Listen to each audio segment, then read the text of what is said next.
Good.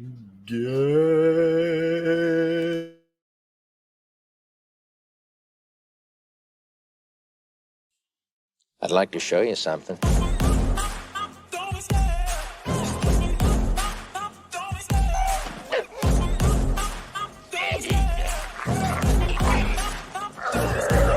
love the chase and the hunt, and I set the pace when I'm running. I always take what I want, and I always give it 100. Don't need a bank, no, I'm funded. Play the game like it's nothing. I'm always thankful for something. Don't take for granted, stay humble. Now wake up! It's time to look at the enemy. Look in the mirror if he is no friend to me. It's not working out, maybe it's the chemistry. It's time to break up so I can make a better me. Better believe in your mind, cause it's everything. You can mold, shape, find almost anything.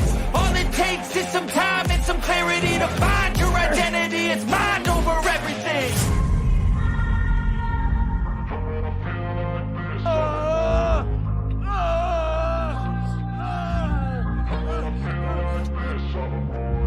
And when I feel like this, I'm immortal. When I feel like this, I'm immortal. When I feel like this, I'm immortal. When I feel like this,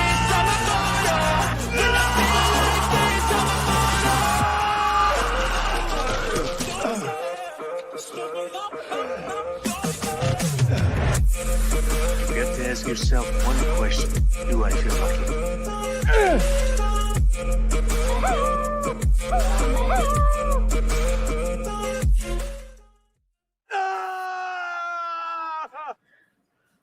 Good evening. Welcome, one and all. The power of all of you for Toxic Tuesday. What's going on, everyone? Yes, I am still in the blackface. I will have this problem solved soon. But how are you all? Good to see you all here.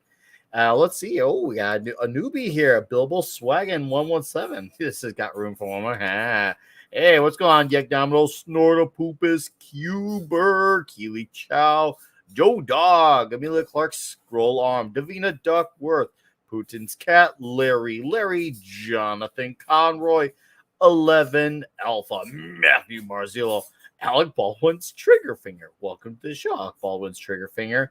And of course, Alabama Wyatt. What's going on? Yagnomino, Mr. Zen in 1994, Brian Barr, Phoenix Knight 08. Hello, Vince Womack, Pokeway 6666.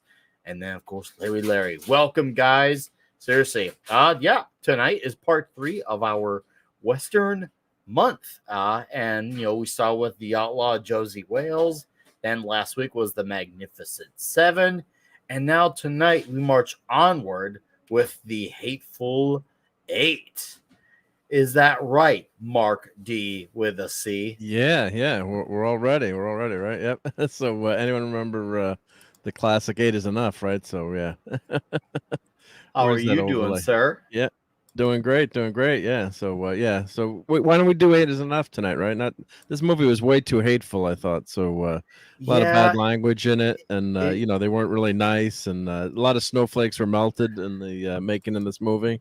So why don't we go with something like this, where nice family here? Yeah, I agree. Why are we even talking about some like movie about a bunch of crazy people in a house like who are trying to kill each other? That's so toxic. Like we should be talking about nice things and homey families, and where they're absolutely straight and absolutely normal, not people like us where we talk about very, very wild things, like back in the old days there were Johnsons as far as the eye could see.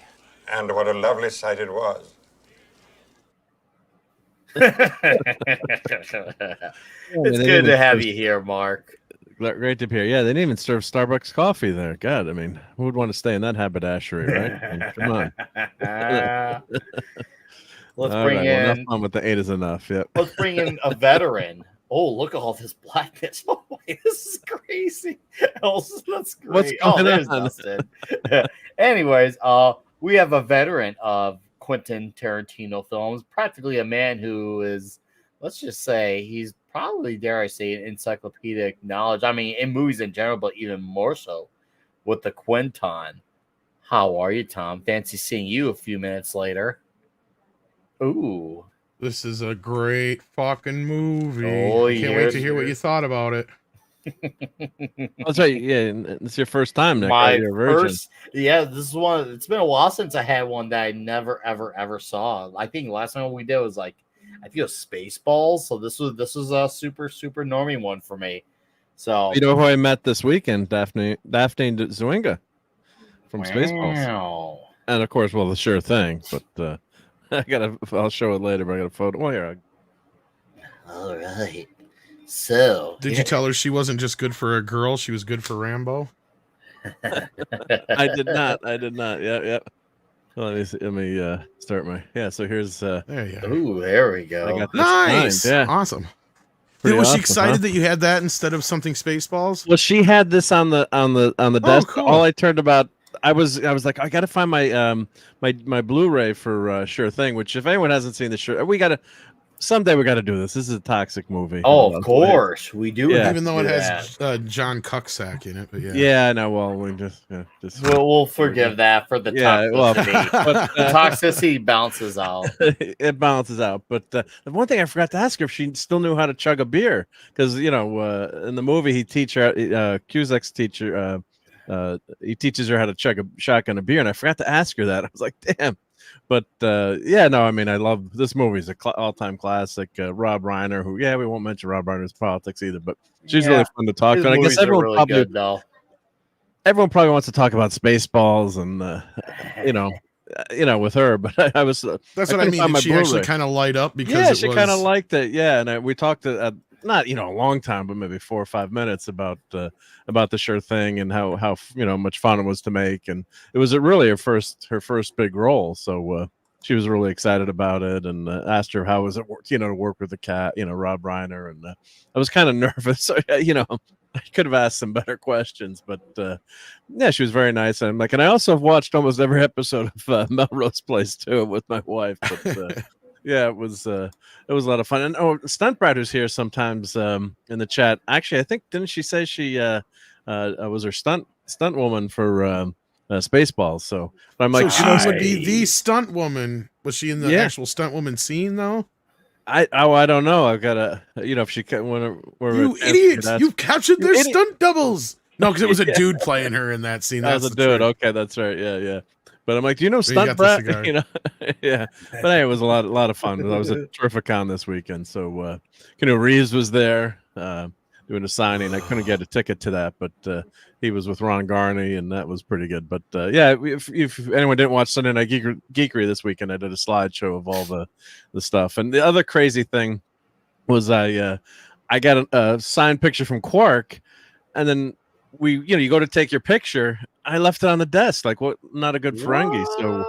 So I actually posted on Twitter, and he just emailed me tonight, like, "What's your address?" So he's gonna actually what a dude. That was awesome. Nice guy. He's gonna actually That's send me awesome. which is so. I mean, he doesn't have to, right? But I was like, "Who's my he picture doesn't of at Quark?" all. But that's amazing Yeah. that he did. So big shout out fantastic. to Armin Shimmerman, the Ferengi, who said he was unFerengi like, and he's sending me a replacement photo because I'm just losing it lately. So yeah. But it was very nice of him. Yep. So big shout out to him. Yep. And welcome back to the Toxicity Dash Attack. Thank you for having me on, Nick. My pleasure. How have you been? Oh, I've been good. I've just been doing my own thing, doing my own streams. Had a few good videos lately. So yeah, I saw this movie in parts recently, and I hadn't seen it. I've seen a bunch of other Tarantino movies, but I haven't seen this one. And you know what? I think this has to be like one of my I really liked Once Upon a Time in Hollywood. I thought this one was very interesting. I thought it was unique, and it had a lot of the Tarantino tropes from like a lot of his previous movies. Well, it's funny because this movie is basically Reservoir Dogs meets The Thing. Yes. Yep. Yes. Yes. Yeah, I noticed that, especially with the dogs part. And I know we'll definitely touch on the I was gonna say we'll touch on the thing later, but I swear I was not trying to. Then I realized, oh, crud. Oh, I man, put the gay myself in a jokes are corner just like with that flowing comment. out now. I swear I was trying not to, and it still happened. But anyway, the yes, old guy on the panel. I can't wait to no, I can't wait to get into our thoughts and all that as this goes on. He's dressed like he's going to play golf, or as they call it, golf. High 70s. Hi, I'm dressed Hello, like hello. I'm about to go to the mortuary. No. I hope not. So good evening. What is it we're doing? 8 Crazy Nights? Yeah, 8 Crazy Yeah, Nights. Eight Yeah. crazy nights. Do it. Let's do it. I got none of these interesting stories that you guys have got. So good evening.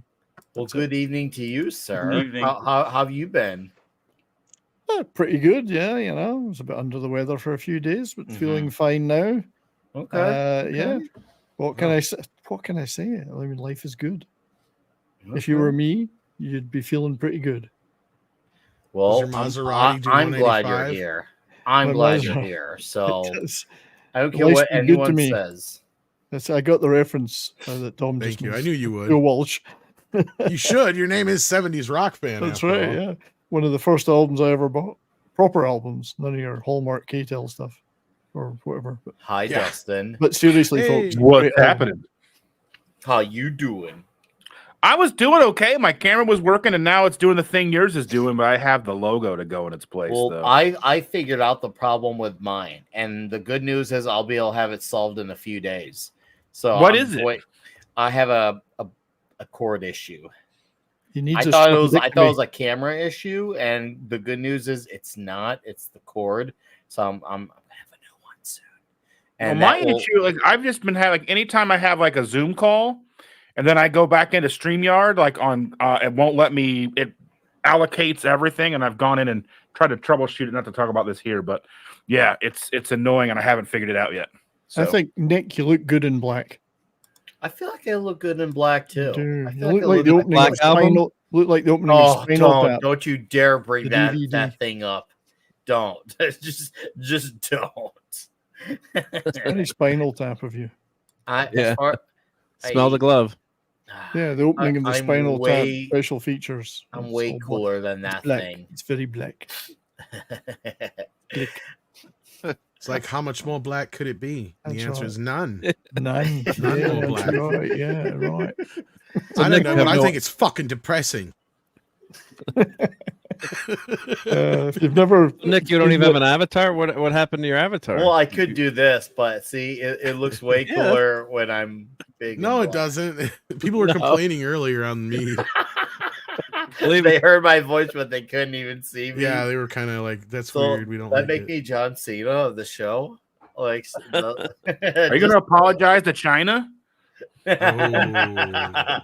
No, unlike John Okay. Cena, I'm not gonna bend over for China and apologize in Mandarin. 32 flavors of Z-Wiser.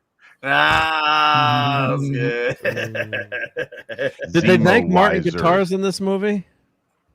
Speaking of Oh, there's some things things going going on. yeah, We'll that's get into crazy. that later in the show. There's Yeah, some- there's that's a story whole there. conversation on that one. Yeah. Yep. Yeah, Yeah. we'll dive into that nicely, neatly, and beautifully. Mark, do you have the? Yeah, I'm getting. I The just finished slide? clipping. That's why. Yeah, it was Oh, taking me, yes. 30 seconds. This was a damn long movie. I Clip it. forgot how long it was. So I went. And I Yeah. watched the extended cut. Just Oh, keep you it- watched the extended cut? Cool. Oh, just Oh, keep boy. it Oh, I moving. didn't see the next. I know cut. it's a long movie. Mark just Oh, yeah, it'll be okay. I didn't take. we I can didn't, even go over if it plays even twice. That's fine too, because that means we Yeah. can touch up on things we may have missed as well. yeah, And no, like- I didn't go overboard like I usually do. So yeah, I think we're okay. All right. Well, that Yeah, sounds yeah. delightful. Let's see. I had a member chat earlier. I forgot to now. I'm just getting to know from Keely Chow, who's been a member for 8 months. Wow. Thank you, sir. He says it's gonna be huge. I agree, Keely.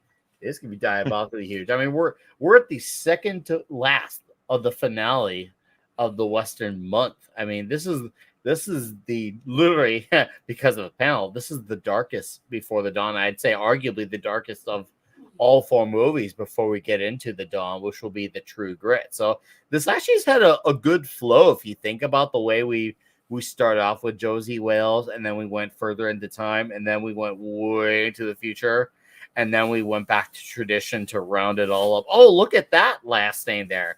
Remember Yeah, that we're going to take that out. Yeah. The Headland Company. Oh, dude. Yes. I had but a big chuckle when I was watching this yesterday. I was like, that company. Once upon a time. And I know that there was definitely some issues involving, was it promotion, Tom? Fill me in on that when it came to this movie. Well, I think this is one of the last Weinstein Company pictures. Because he wasn't, I think it was like, what, 2016? Wasn't it? So it was just after this. Okay. Well, this movie had a lot, the history of this film is crazy. Because first of all, the script got leaked early on by, I believe, one of Burt Reynolds' people, because he was supposed to be in the film. And so Tarantino was like, fuck it, I'm not going to make it. So he completely like trashed it for a while, was like not going to make it. And so what he did do though was have all the cast that was supposed to be in the film at the time, which is pretty much exactly the same. I think there's a couple differences, but that was it. They read it live. Female lead was different. Yeah, there's a couple variations, but not many. Yeah. But so they did a live reading of it, and after the live reading, he's like, I really want to see this movie now. So then he changed his mind. He ended up making it. So that's part of it. But yeah, the Weinstein Company was falling apart at this time. This is the last movie he made with the Weinstein Company, if I'm not mistaken. Were the rumors coming out then, or was it just the company? Well, there was kind of one of those unsaid things, but like, well, that was the thing, is they got dumped by Disney. Was it the Me Too stuff, or I can't remember. No, they had struggled since then. Like this was more money for about a decade at this point. This was like an acolyte string of acolyte disaster. But basically, like the Tarantino movies were the only things really keeping them alive at that point. They had a few hits with like Clerks 2 and stuff like that, but nothing that was massive. Now, did you hear about how after there was a reading, that was a very successful live reading of the script of this, that apparently Gerry gave the script of this movie to only 6 stars? Do you know anything about that? And then somehow the script got leaked, and that's what got Well, that was what happened initially. It got leaked out. Okay. And that's why he did the other version of it, and then he decided, you know what, I'm not going to... He was like, well, maybe I'll do it as a play, maybe I'll, whatever. And then he's like, no, you know what, I really want to see this movie. So do you now, I know you, and I know how you think on movies. Do you have any suspicions who you think it might have been that leaked the script? Oh, I already said it was. I think it was one of Burt Reynolds' assistants or something like that. I think. Didn't he sue the guy and then lose in court? I read. I can't remember, but yeah, it came out later on. I believe it was one of Burt Reynolds' This people, was shot on film, Davina Duckworth. This is absolutely. That's another story too. That's shot on 70 millimeter. Actually, yes, good old Panavision. Yeah. Good old. Well, I gotta say though. I gotta say, before we get going with the film, this film's a milestone for me on Toxic Tuesday, and in several ways. One, I think it's the first film of all the ones I've talked about here and we've talked about on here that I saw before Nick Weiser did. Wow, it's the first Tarantino film that I liked. And so far, it's my favorite Tarantino film. I love this film. Ooh, I'm glad to even hear more that. than Kill Bill. Yes, Tom. You and I can speak about why I find this film very different from Reservoir Dogs. Oh yeah, I mean it has the pedigree, but it's very much like a marriage of the thing and the idea of somebody's not who they pretend they are. It actually has one more thing, but I'll wait till the end. We can talk about it. It has one thing that made me love it. Yeah, and it definitely has a spaghetti western twist to it too as well. I like how. But Mark was going to say something there. I didn't. Go ahead, Mark. Oh yeah, the what's interesting about this, the 70 millimeter. You got to love Tarantino as a filmmaker, and he just loves the history of movies. And there's a lot of they said Kurt Russell's sometimes they think it's John Wayne, and some of the scenes are copied from The Searchers, and these lenses that were used, they had to dig them out of the archives, basically these 70 millimeter lenses, and the Panavision lenses, and they've only been used in I think like 12 movies. Ben-Hur was one of the other famous movies that these lenses were used in. So of course it was shot on film, and they had to protect the cameras, and they shot in cold weather, so they had all kinds of difficulties. And of course there's another famous story that, you know, another reason not to like Disney. Tarantino was going to premiere this 2 weeks during the holidays after Star Wars. I think it was The Force Awakens. It was The Force Awakens. Was it at that specific screen that's got like a super wide screen? God, what's that called again? Because they're only like he's like fuck Disney. Yeah, there were only like 50 movie theaters or 40 movie theaters in the country that could play the movie as intended with with the projectors. And then Disney went to this, I'm forgetting the name of the movie chain, but the movie theater. It's a famous movie theater in Hollywood. And they said, well, you've got to break your contract. We want Star Wars to play for 4 weeks. So Tarantino was on with Howard Stern and, talking about it and trying to get Bob Iger at the time to, of course, they didn't change their mind. And he's like, they fucked me over, Disney. And he's like, I'm never going to work for Disney again. No. It's not that he made him a lot of money, and he's saying too. It's one that's mostly known for having like a really wide screen that like almost practically goes around, not like fully around you, but it's pretty wide. I can't. It has a really old fashioned. Yeah, there's something dome or something. It's a Cinerama dome. Cinerama dome. What is it with California having all these really cool like theaters? I almost feel like I know California gets ragged. Well, the short version is because when television first came on the scene, that's when widescreen stereophonic sound and Cinerama domes and all that kind of stuff opened up. Cinerama was kind of like IMAX before IMAX, but instead of being up and down, it was left to right, and they actually shot the film in this kind of weird scope that it would make it like wrap around you, and it was skewed in a way so when it would actually feel like you're in whatever's going on. And there was only a few films that were shot in actual Cinerama, and a lot of those films were shot silent, like they would shoot them side by side, or they would Oklahoma, I think, is an example of a film where there's actually a flat version of it and a Cinerama version of it, where they literally shot the same scene twice for the whole movie. Oh yes, yeah. So there's actually technically two different versions of the film, and this was not the only movie, but a lot of those other ones have been lost, like Mad World, which was the first Cinerama film. Was the Battle of the Bulge another one? I can't remember. Yes, it was. There's the Grim, as I pop these words here. Mad World, I remember being one. Not a reach around screen. Well, that's Toxic Tuesday for you. The difficulty when they showed them on television, they really had to pan and scan the shit. Yes, yeah. And that's when the wide screen. Like this is actually one of the widest screen films released in the last 30, 40 years, because this is in the old style, full scope Panavision. So it's like even more wider than what we're used to seeing in most films, and that's why it has that really wide feel to it. Yeah, that's why you get the bars. Yeah, can you imagine the pan and scan on this film? But as Tom was saying, they, that's they wanted to get you in, keep you in the movie theater. So now we've got Dolby Vision, or they tried 3D and IMAX. But people forget. But the movie theaters, the movies were 4:3 before TV and before they came out with all these widescreen formats. So there's only been a few films shot in this format. Like Ben-Hur is one of them. I'm trying to remember a couple of the other ones. Patton was shot in I don't know if it was Lawrence of Arabia, maybe. Yeah, Patton was very extreme widescreen shot too. But that's where you want to go. Get to the movie theater and enjoy something like this in the theater, because it's which sucks, because this is one of the only Tarantino films I didn't get to see in the theater. You didn't see this one in theaters? The last one I saw in theaters was Inglourious Bastards. I remember I was with a friend of mine who was away from military duty, and he was like, I want to go see his new. This and Django are the movie. only two I didn't get to see in the theaters, because and Reservoir Dogs back in the day. Oh man, I saw the Django in theaters. Man, that the whole dog scene was so rough. I'm glad there wasn't any scenes like that in this one. You gotta work out a signal system of communication. When I elbow you in the face real hard, I would say that means shut your fucking pie hole.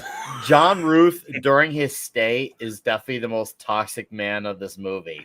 Well, that's why I love about it, because the movie is called The Hateful Eight, and it's like, so all these bastards are really just There's different no good levels of guys. mean. Yeah. Yeah, they're not like- all nice It's people. like who am I going to root for? They're all real shits. They're all different levels of toxic. It's actually perfect. It really is But- because well, they're all they're- they're all crazy in their own way. They all have Well, different there are variations, three. too. There are three. They're not perfect, and that I accept that. But then again, you go watch the HBO series Deadwood. Right. Very few people there are saints.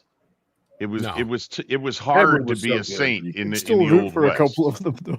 Oh yeah. yeah, You got three Timothy people to Oliphant root was the for. closest thing, and he was still a cheating Yeah. bastard. Yeah. Oh, of Yes. course. You got three people in the end you can root for in this movie, and two of them make sure. And there is my favorite line of the movie.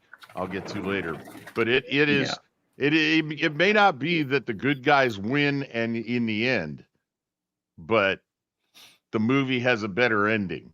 It has a satisfying ending. I should say. So we jumped through the whole opening scene here because the setup is basically John Ruth is taking Daisy Domergue to hang, and he's known as the Hangman because he makes sure that all his prisoners hang, which is kind of stupid. But they do keep making a point of it throughout the film, because otherwise, if they wouldn't, I think everybody would be like, why don't they just kill him? It's stupid. Well, that's why they have the whole point that he's the Hangman, right? Like, Well, he likes to bring them in alive. Yeah. It's Yeah, a you're whole getting like it, don't you? it's a character Well, wait a minute. element. I mean, there is something believable about that, Tom, in the sense that, but if you shoot the person in the gut or someplace where Samuel Jackson gets shot, it takes a Right. long time. But a bullet to the head, the person's dead. Bang, done. Whereas hanging somebody is a spectacle and it's a message sent. And Well, he I think the line believes that with a bad enough person, he wants that message sent. Well, and I And love the line too that it's like the hangman's got to make a living too, right? That Right. kind of justifies a lot of it. What it tells us is that he's probably the most honest person in this entire film. Well, strictly He is. speaking, as Yeah, well, if you kill them, they might need confirmation that really is the guy. If he's still alive, they can interrogate him. Well, not and just confirm that. it is the guy. They also make the Right. point of being in a conditions like this. It makes it very difficult to lug a body around, right? Like that's I another found the thing too. introduction. I found the introduction of these characters pretty unique. Like, they're both bounty hunters, yet they both Yeah. have like different operandi. Like, they both did. Then they all met before. Like, I thought it was like I don't know, it was just interesting. And then it gets even more interesting when you find out about the whole thing about the letter. There is a little bit of a 10 Little Indians kind of Agatha Christie thing about them all knowing each other, and there's a little bit of that element to it, yes. And I think that's kind of cool how that works. Well, I together, think especially that justifies the paranoia. Yeah, I was just gonna say, and that adds to the paranoia of the whole Kurt Russell character, Yeah. especially. Yeah. Yeah, I mean, even the hangman's got to make a living. Well, as it happens, I happen to be the hangman. Yeah. in these parts, and I'm like, wait a minute, what are the chances? The Well, that's new why the sheriff, setup- the hangman. I'm the Right? sheriff. There's no way these people are randomly collecting in the middle of a blizzard in a cabin in the middle of flipping nowhere. Well, and he already says it already. He's like, there sure are a lot of people on this mountain. Yes. Yeah. Well, that's why I love the setup for this movie so much too. I mean, I'm assuming spoilers obviously for Toxic Tuesday, but yeah, it's such a great setup, and then you get to see the scene redone. But you're thinking like, God, is he a little paranoid? But maybe he's not. And Kurt Russell's character, and no, well, it clearly isn't. Yeah, yeah. So No. then you think, oh, maybe he's just being kind of nuts, and then. But that's what's great about this whole setup is the mystery of it. There's not a ton of action in this movie, but it always keeps you guessing, and you pay attention to the dialogue and little things that happen. I was gonna say the action's in the dialogue, right? Yeah, Yes, thank you, notice this- Tom. Before This you know it, movie- you're into this thing like 20, 30 minutes, and you're like, holy shit, this just started. And it's because of the back and forth between these characters, the introduction. We're learning so much about these specific three guys right away. And of course, these are the three of the best characters in the film, right? Chris Mannix, Yes, Chris totally, I Mannix, agree. yeah. Goggins. The racist bastard. Goggins, man. Yeah. Walter You Goggins, know, and he's in the new series. Oh god, what's the Fallout. Fallout? Yeah, that's why. And I didn't recognize him as the ghoul. Goggins is Oh, great. yeah. Until Oh, later, God, and then this I'm is like, my oh favorite. man, he is so. That's why that series is so. Yeah, so I might Well, try he to is one of the autograph it greats. at Comic Con. Yeah. Yeah, the If you haven't dialogue, seen Justified, you have to just for him alone. Justified is one of the best TV series My, I've ever my watched. dad never seen cannot it. stop telling me how good he is in Justified. Oh, He dude. tells me I have to watch it. You Goggins is love great. him even though he's a hateful person. You love that character so much. He does You have root some for good him even though he's points. a piece of shit. So Yeah, he's he has some addicted good to points. That's what watch. Goggins does best. That is what he does best. Well, Wait, It's because his main flaw is that he's racist. That's it. Otherwise, he's an honest guy, Yeah. right? Yeah. He's a lot like Kurt Russell in a sense that that's the only thing that's the difference between the two of them, because one's fought for the North, one's fought for the South, and then he also has similar things in common with Samuel L. Jackson's character. Unfortunately, can't really say his name. The General, we'll call him. Yeah, the general. Yeah. But the sense is that the problem is they're both on the opposite sides. So you have this triangle of these three characters, right? And Mannix is great because the scene coming up here that kind of explains to who you Mannix is like, they're popping off, and he's like, do you know who this is and what he did? And he tells the whole story about, him burning down the whole camp and all that stuff. And he's like, you keep up with that hateful talk, you can go right up front with OB. And he's like, no, you got me wrong, son. You got me talking politics. It's like, Yeah. I love it. And I gotta say, if this movie seems like it starts slowly, pay more attention to the dialogue, because I haven't seen anything written with 19th century dialogue for a Western except HBO's Deadwood. Yeah. That really hit me, that the dialogue is all by itself one of the great features of it, and that's true in this movie. I love writing of Samuel dialogue Jackson's accent too. Yeah, he actually is putting Yes. on a little bit of it because there's words that he used that my grandfather would use. Yes. Imagine that when you're doing a movie based off a period piece and you're trying to actually understand and learn the language of that time. Like "get here." That was one of the things I my know. my What a grandfather would say all the concept. time.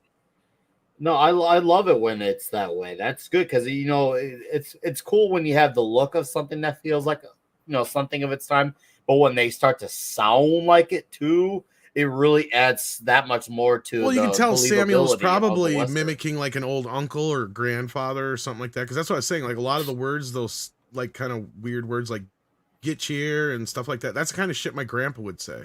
Yeah. Yep.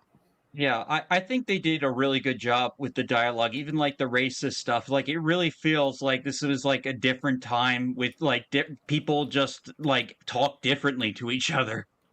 They did. What did. happened if they- And as in the tombstone that I referenced, the swearing was very specific.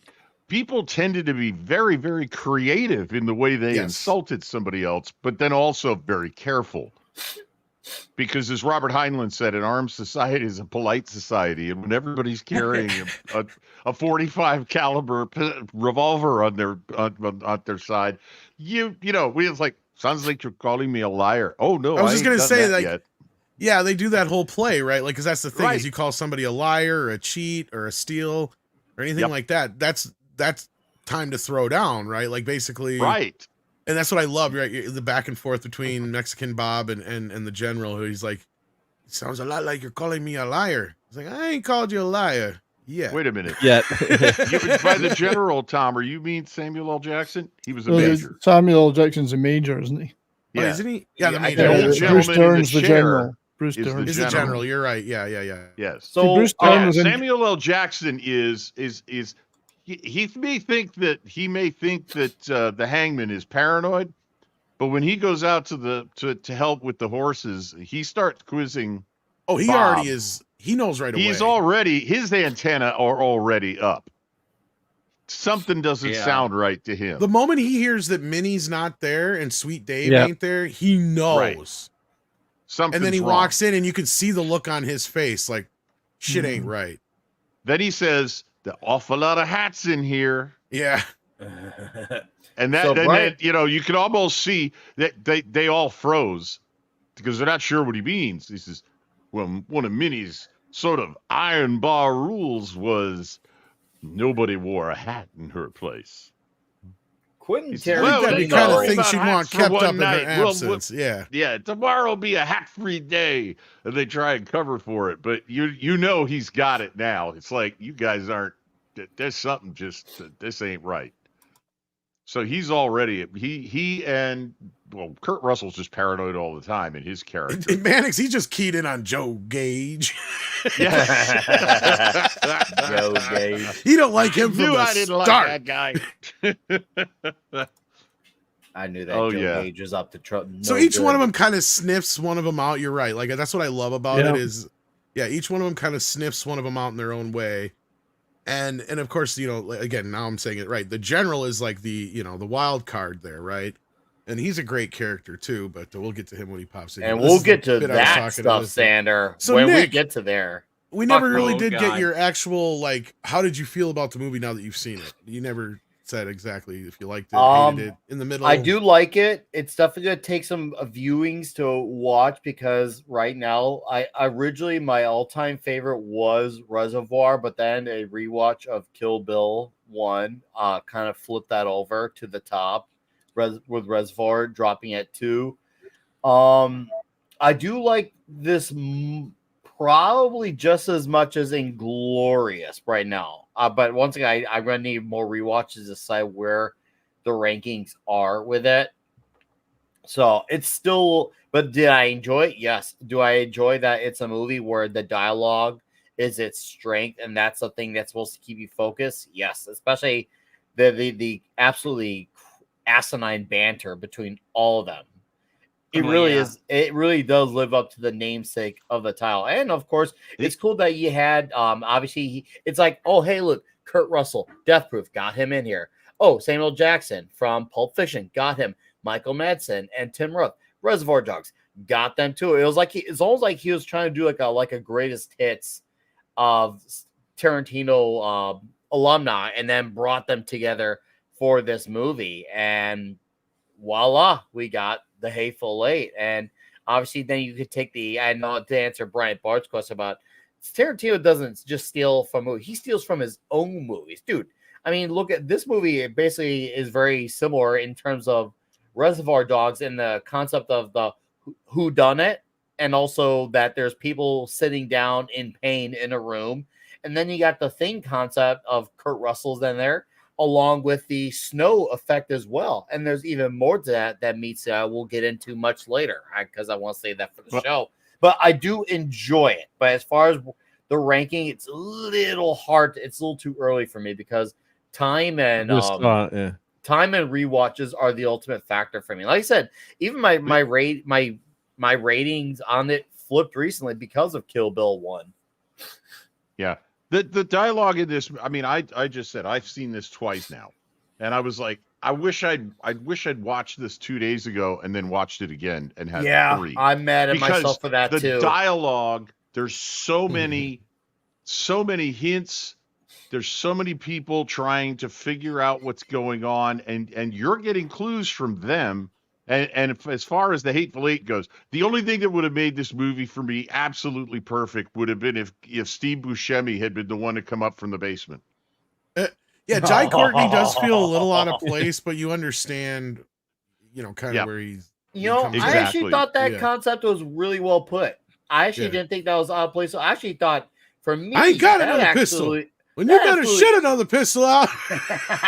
That absolutely escalated the movie. Told you got another pistol. We're jumping ahead. Yeah, we'll get to all that later. But yeah, I really, that said though, that part from later on I really enjoy. But we got a lot. There's a lot of great moments. Just what other stuff does he rip off on it, even from his own stuff? Tom, what other stuff? You probably know even more. I just lay off a few basics. You could go deeper. Well, like I said, the two main ones would be obviously Reservoir Dogs. The Thing is another big inspiration, but I'm real curious yet where Red Shirt's going to come in and say that he feels the other big major influences here. Because, yeah, I'm sure there's more. And I mean, I've seen this movie. I make it a tradition to watch it now. I watched for a while, I only had Netflix for this and Cobra Kai. Oh, I'd watch this. I'd watch this doing the extended cut on Netflix. Yes, it's got an extended ago? version of the film. It's in 4 parts. And it extends it out about 30 minutes. And I wouldn't say there's anything you really necessarily need per se, but it is one of those things, once you see it, it's really tough to watch the theatrical cut.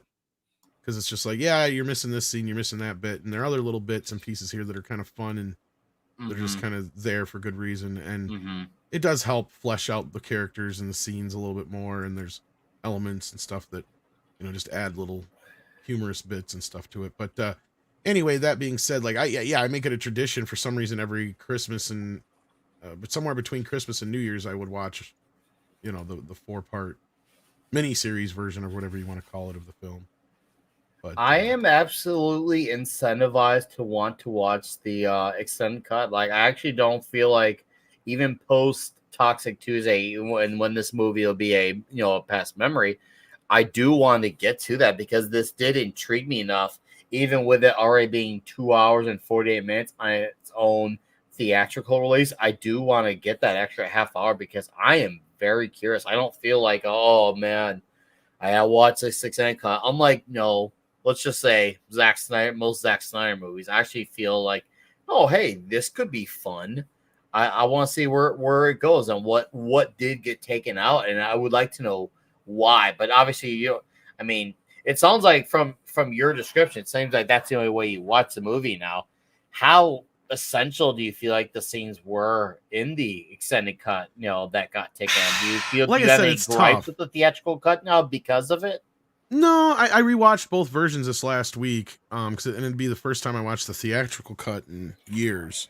Okay, and it still works. It still runs well. It's weird to say that it runs a lot quicker than the other version. It's kind of like, considering it's a 2 hour and some odd minute movie still, 2 hour and 40-minute movie still. Yeah.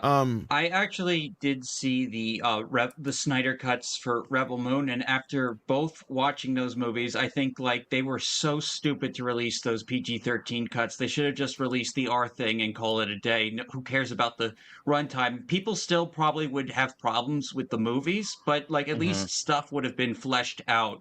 You would have had like those important there were some important shit that got like cut in those for the PG-13 version, in my opinion.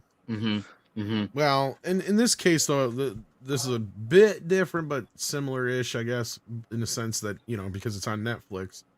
But I mean, yeah, this is all stuff that was shot for the film. It was meant to be in the film, but I wouldn't say a lot of it's necessary to understand or enjoy the film, but it is a lot more stuff that fleshes things out. Yeah, context. Yeah, like, I mean, like, for instance, like when Mexican Bob's like plucking the chicken, there's a whole bit there that's before that's in the extended cut because Kurt Russell's walks in, he sees the chicken, he's like, what the hell is this? And he's like, it's a chicken? Like, why is it half plucked? Because I guess that's a bad luck thing. And he's like freaking out about it. So he like throws it at Mexican Bob and he's like, finish plucking the chicken. So there's just like little scenes like that are just kind of interspersed throughout the film that just kind of help flesh out some of the characters a little bit more, basically. Okay. I am definitely gonna watch it. I will follow up with you exclusively on my thoughts on it because did I say know Jai too, Courtney? 'cause I I meant like the Channing extended Tatum. cut. Sorry. Yes, thank Go you. ahead. Dustin. Oh yeah, Dustin actually watched it. Tom, Dustin actually caught the. Yeah. So what do you think of the extended cut. differences? Yeah. Because I watched I hadn't watched the original cut in so long, so when I watched the director or extended cut or whatever, I didn't find it long. You get sucked into the story, you get sucked into the dialogue, everything just runs so smooth. Like, I didn't notice which scenes were cut or placed back in to make this. It was just seamless, and I think that's where this movie shines because you can watch this long cut and you don't feel like anything was unnecessary. I didn't watch this movie and go, why is this scene here? I felt that everything was where it needed to be, and I think the extended cut is exactly the way it should have been. And I think Mark D said something in our private chat about some of the reasons why the movie was cut down. Yeah. But I just watched this, and because I think one of the things that I have issue with longer movies is I think sometimes they make them longer than they need to be. But the extended cut was just what it needed to be, in my opinion. So I'm curious to see what Nick thinks about this cut versus the original cut, because I don't think I would ever go back and watch the original cut again as long as I have access to this longer cut. And it's nice because I can break it apart. It's in 4 episodes. You can skip the intro. Mm-hmm. Yeah. Yeah. I was just reading Netflix released it in 4 parts too. I don't know if that's still out there or on Netflix. You can watch it that way. Yeah, and I mean, again, it's hard to like specify like additional scenes as full because there's not very many like complete added scenes. A lot of it's just bits and pieces of dialogue and longer scenes. That stuff that's like lifted out, and everything's kind of tightened up. The Stagecoach Journey's got more stuff in it. Yeah. I found the movie. I mean, literally, I finished watching this 9 minutes before we were supposed to start. Crazy, the show. red shirt. Woo! At 8:21, I finally hit the credits and bailed, and came in and started setting up in my office. Yeah. And the thing is that the movie was deceptive to me because after halfway I had to keep hitting the down arrow on my remote to check the timeline, and I'm like, it's got how much left? And then I look at my watch and I'm going, wait a minute. Holy cow. I'm about to run out of time for this thing. It didn't seem long. I know it doesn't feel like it, right? It doesn't feel long. And at one point I was literally looking at this going, oh wow. I'm going to be really close. Well, and that's what I do to myself every year when I watch it. It's like, okay, I'm going to finish the rest of it tomorrow. Just one more scene. Okay, I'll keep going. Just one more scene, and then I'll finish the rest of it tomorrow. And before you know it, you're done. 4 a.m. Like, dude. Yeah, it's 4 a.m., 5 a.m. Yeah. Funny.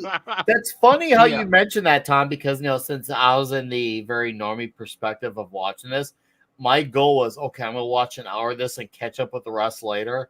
I ended up doing like almost 2 hours of it. Then I actually was at a point where I actually had to take a break because I had something at home, responsibility wise to do. Then I did the rest of the 48 minutes. But yeah, I was going to do an hour that became 2 hours because I was living in the movie. I felt like I was part of the cabin.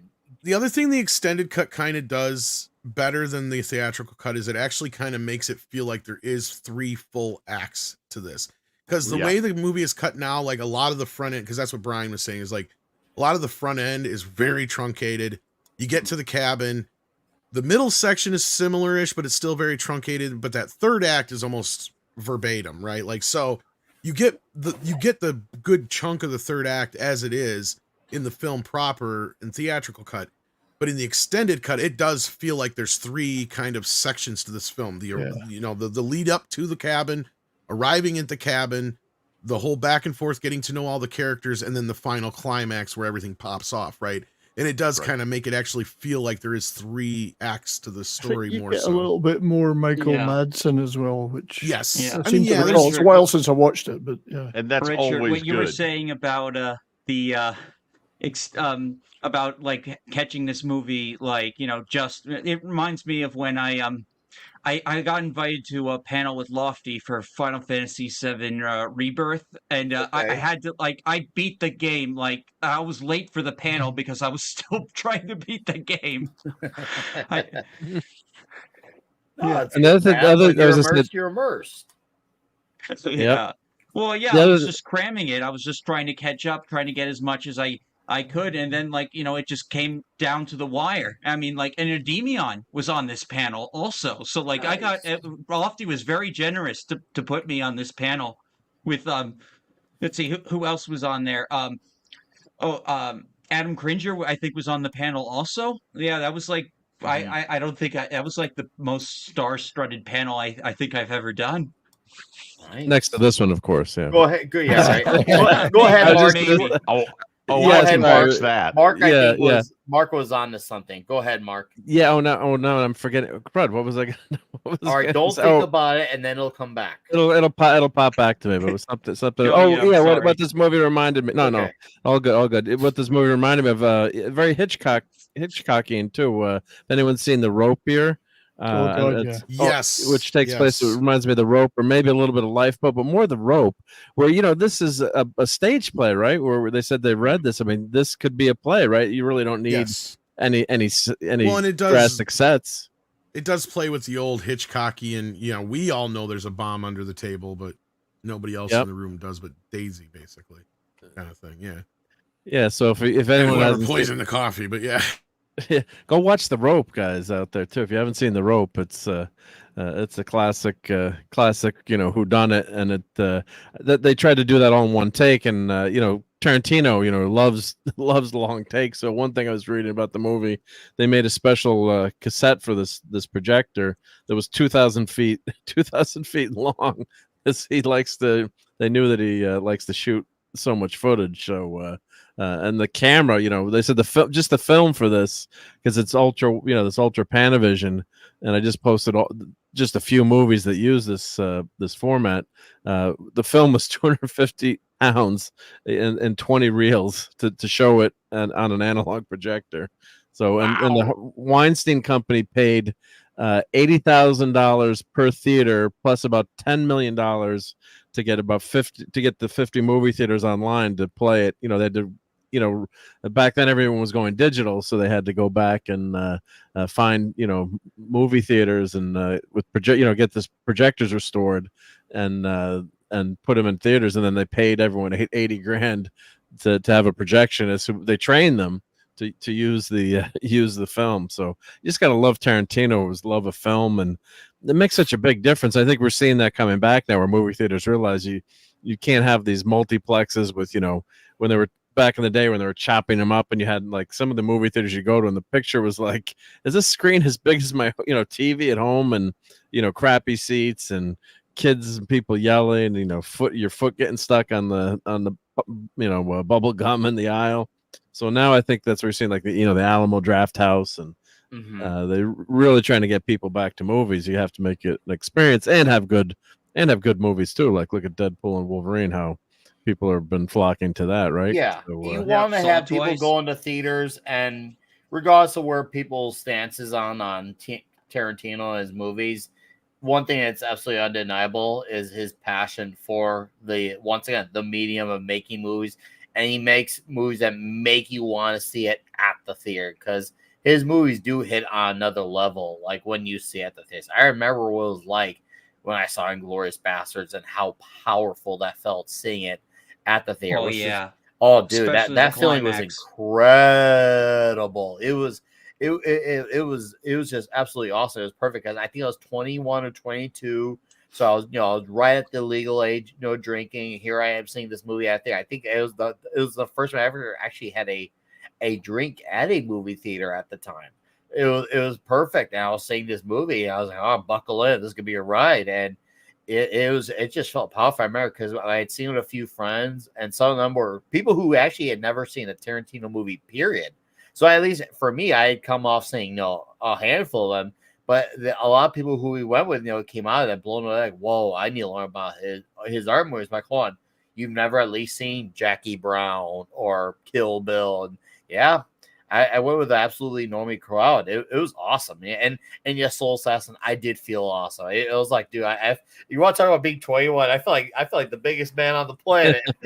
Fresh at 21, enjoying that type of movie at the theater. I feel like I was on top of the world right then and there. Well, I've never been one to go to the theater much, because I, generally speaking, hate crowds and I hate theaters. I remember as a kid going to a traditional old theater, which looked like a vaudeville theater. You could raise the screen and have a stage production on there. And you mentioned the multiplexes when they first came out with them. They all looked like tilted shoe boxes with not very big screens. The aspect ratio didn't look like a Panavision or anything close to a Panavision screen. And I kind of started to think, why would I bother with this? Because even before cell phones, you had people who'd sit and talk in the theater. And I got to the point where it was like, no, one of these days I'm going to have a really nice, I don't have a home theater set up, but I have a very good flat screen TV and I have a very good stereo that I'm getting repaired. And when I get the sound system back up and running, and it hasn't been for a while, I don't miss going to the theater. Even where I live, the theater that we have that we can go to is the HD theater. I think it's the Dolby HD. It's not. I mean, I'd have to drive an hour to get to an IMAX theater. So I haven't seen I've only seen one or two movies in IMAX. And this is probably the first movie I've seen that I watched at home that I was like, man, I wish I'd gone to the movie theater to see this. There aren't many. And this movie really would have been something to see in a theater. So if it ever comes back and they put that's going to be a tough sell, basically because of the fact that because of the medium, and it's not digital. I don't know that anybody's ever going to put it on digital so that they can show it properly in a theater. But oh man, I'd love to see this in a theater if it ever came back. Well, it did get a digital release as well. I mean, yes, but as far as seeing it as a 35 millimeter release, yeah. I mean, maybe Tarantino will show it. He's got a theater that shows 35 millimeter films. I'm sure he shows it from time to time. But yeah, good luck trying to find it anyplace else. Find one. I'm bummed that I have a movie theater that was like on my street and it just closed down like this year. So I haven't really seen too many movies. I mean, not that there's been much to see up till recently. Luckily, I have a great local theater in my area, and I mean, I guess you could say it's kind of a franchise, but they got like 7 or 8 locations. But I like our company. One, the tickets are naturally cheaper. Like when I took the good family thing about small theaters. Even though it's got the stadium seating, the biggest room, and it almost looks like a hall, like you're seeing like a band at a awesome hall. Like if you're seeing like a band like Ghost and they're playing at a really beautiful hall, it's great. You see the top of the venue, it's like, whoa, this is cool. And our tickets for on 4th of July, Thursday afternoon, not Tuesday, but Thursday, for kids and adults is only $7 a ticket. And especially that's like what 2008 prices, but in 2024, in the age of Biden inflation, it was wonderful. And the popcorn's affordable. And because of that, we're also able to see stuff like Twisters as well. I know she took my kids to go see If as well. Like we've been able to go a few times to the cinema. Yeah. So, and it's awesome because it's nice to have that theater that has stuff that's affordable. It's wonderful. You're not going to get always liked the smaller theaters. AMC charges you for an arm for just like simple tickets. Everything. If we're going to be honest with each other, don't get wrong. I enjoy the experience of that and, Regal and Cinemark, but man, do you pay the price for them? Whereas at least with a brand like Classic, at least you don't get all the crazy cool merchandise, but you definitely get a much cheaper yet equally quality experience as well. And the screens are nicer. I'll say that. Like the screens at Classic are nice, especially if you're seeing like a movie on new release day and you get to see on the big screen. Oh man, dude. On the big screen, it is nice because that room is huge. Oh yes, we should get into that, Mark, about the constant use of the slur in this movie. These guys, thank God I remembered before I started clipping. I go into the SRT file, the subtitles, and you can the computer find and replace because I'm like, how much usually I check now too. And then I'm like, and usually I don't do it automatic. And I'm like, I kept doing it. I'm like, how many times is the N-word in this movie? So yes, it's used as N-word pass 65 a lot in this movie. Yes. Well, it's technically the one character's name-ish. So yeah, at least that's what everybody keeps calling him. Yeah. The Major. Oh yeah, that. Yeah. No, this movie seriously, it felt like it was just like, wow. Are they competing for this on top of like trying to kill each other? Like I still think Django's got it beat. if I remember You right. still think Django's got No, it? I think so. No, Django. I just was. Oh, did well, you of just course, look? Okay. Yeah, if the internet, if you can trust the internet, but They yeah, actually say Django the N-word more in the 60 Hateful Eight than... Yeah, 65 times, which is oh no, I'm wrong. I read it wrong. See, Tom, of course, is right, which is a little over half the use of Django Unchained. Yep. So Hashtag Tom Connors was right. Tom is right. Yeah. Don't doubt Again, Tom. we Yeah. should add. I we should fucking add- knew it. Oh, That should, Nick Weiser, that should just be the subtitle on every one of your thumbnails. Yeah. Tom Dude, Connors is right. again. Now we Yeah. got because he's been Yes. so right. Dot, so dot, often, dot, we need to add it to it. It needs Yeah. to be a thing. We got to Yeah. get that going. Tom Yeah. Connors was right again. Yeah. And then you could do that, or you could do the Blazing Saddles version. Oh, Nick, well, there's a 32 reason Flames why of Nick Weiser is right about Tom Connors being right. there's kind of a reason why this is my meme. Yes.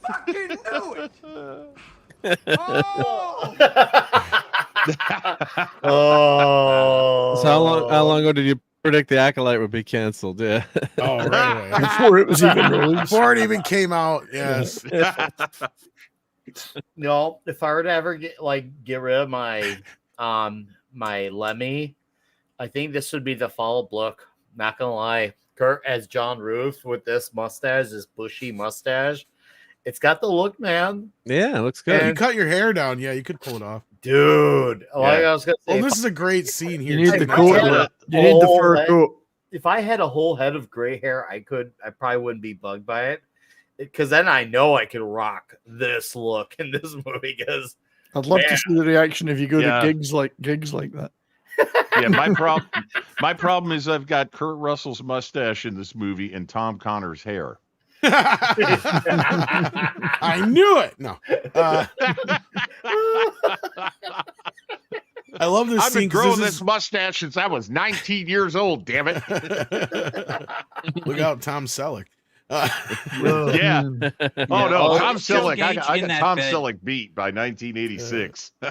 This is probably the most movie scene in the whole movie because, like, who's going to stand up in front of everybody going, like, this is so and so, and I'm here with this, and da, da, da, da, da. And if anybody's got any designs on stopping me, you know, like, He takes it's a everyone's scene. guns, or he thinks he took everyone's guns. Yep. Yeah. Now, do you think they had the poison plan from the start, or was the poison a backup in the coffee? Oh, this whole I think thing, it was part of the they had to backup. improv. Because, you can kind of tell from the start, because he even says it, like, Samuel Jackson pretty much lays it all out for you in that last scene. Then why did he not? Yeah, why did they not start shoot? What was the reason for not just blasting him away from the It was beginning? only What was? supposed to be John. Like, the other two weren't supposed to be there. Yes, because even not Jai Courtney, fucking I said it too many Channing times. Tatum. Channing Tatum, thank you.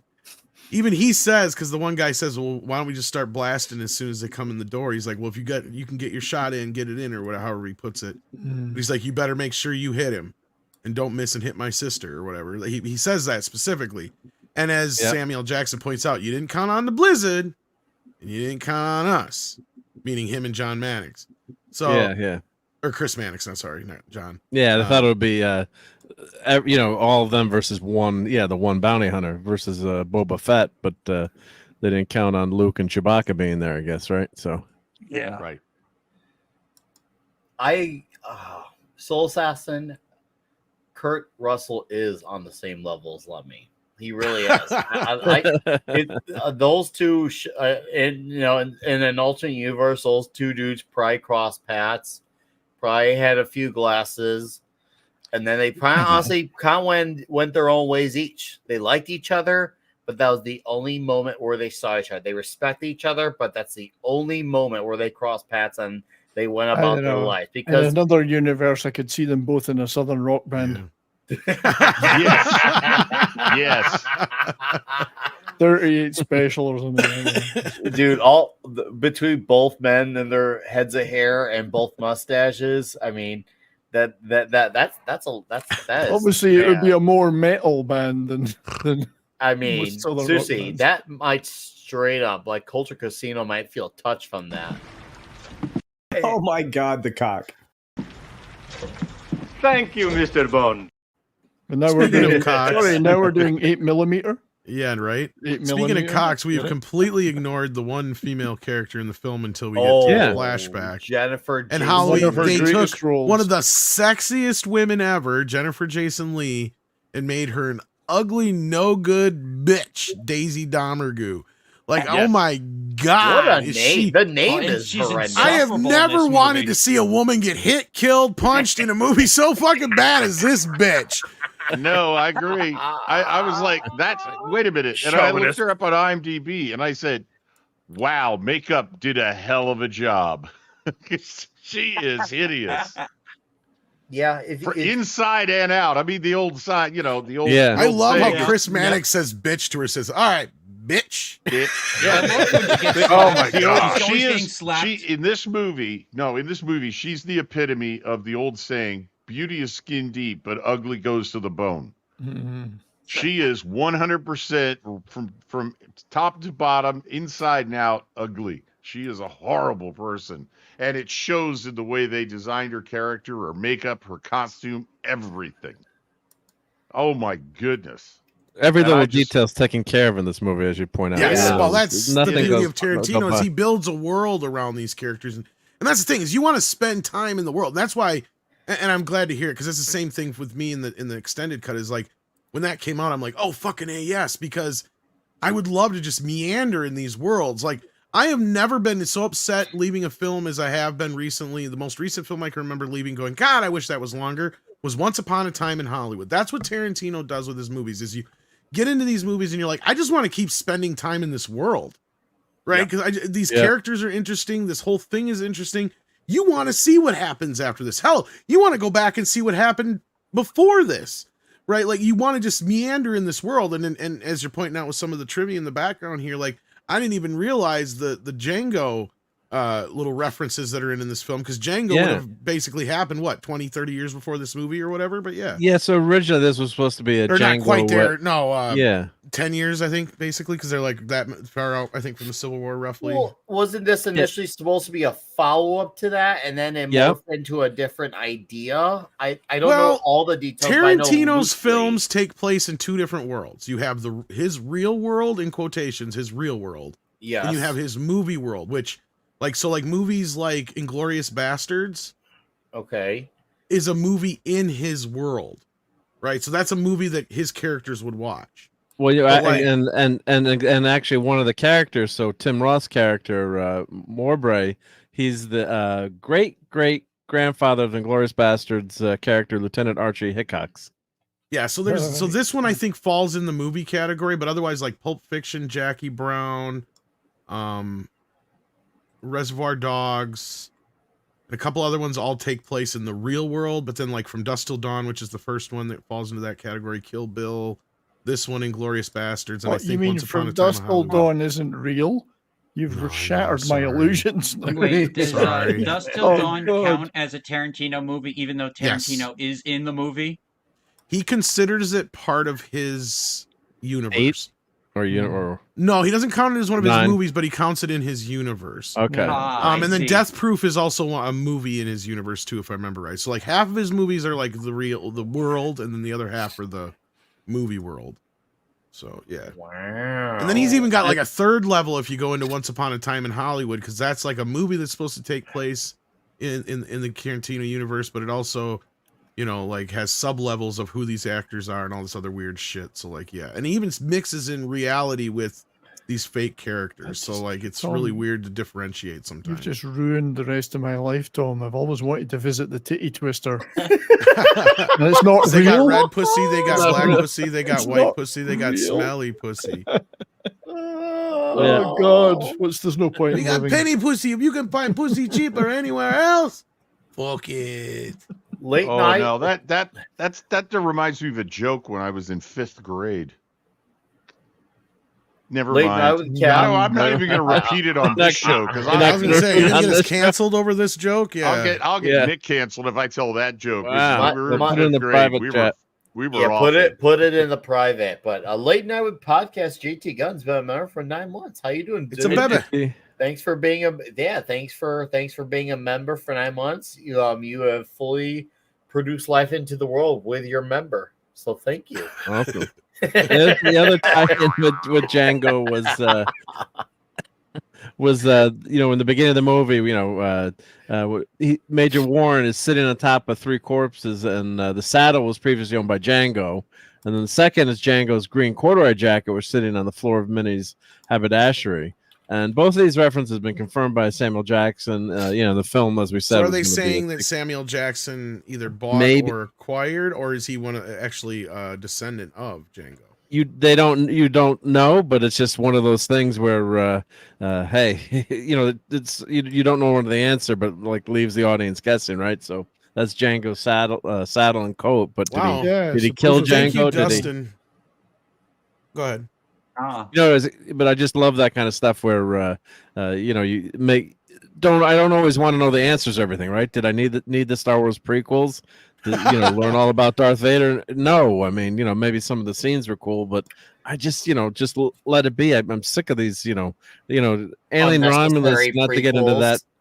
I mean, I did enjoy the movie, but like it didn't add anything to the Alien legend. Well, it was a movie that didn't need to happen. It doesn't make it inherently bad in its own way. It's just one of those things where you saw it because it's an Alien movie, but it's not something you need. Even after you saw it, that solidifies that opinion even more because you're saying, okay, it's an in-between. And they're done that. We don't need it. Yeah, we don't need it. It's not that it was bad. It's just for like a good horror sci-fi fun, and because like Disney like Drinker said, Disney overpaid for Fox, and they need to do something with these IPs.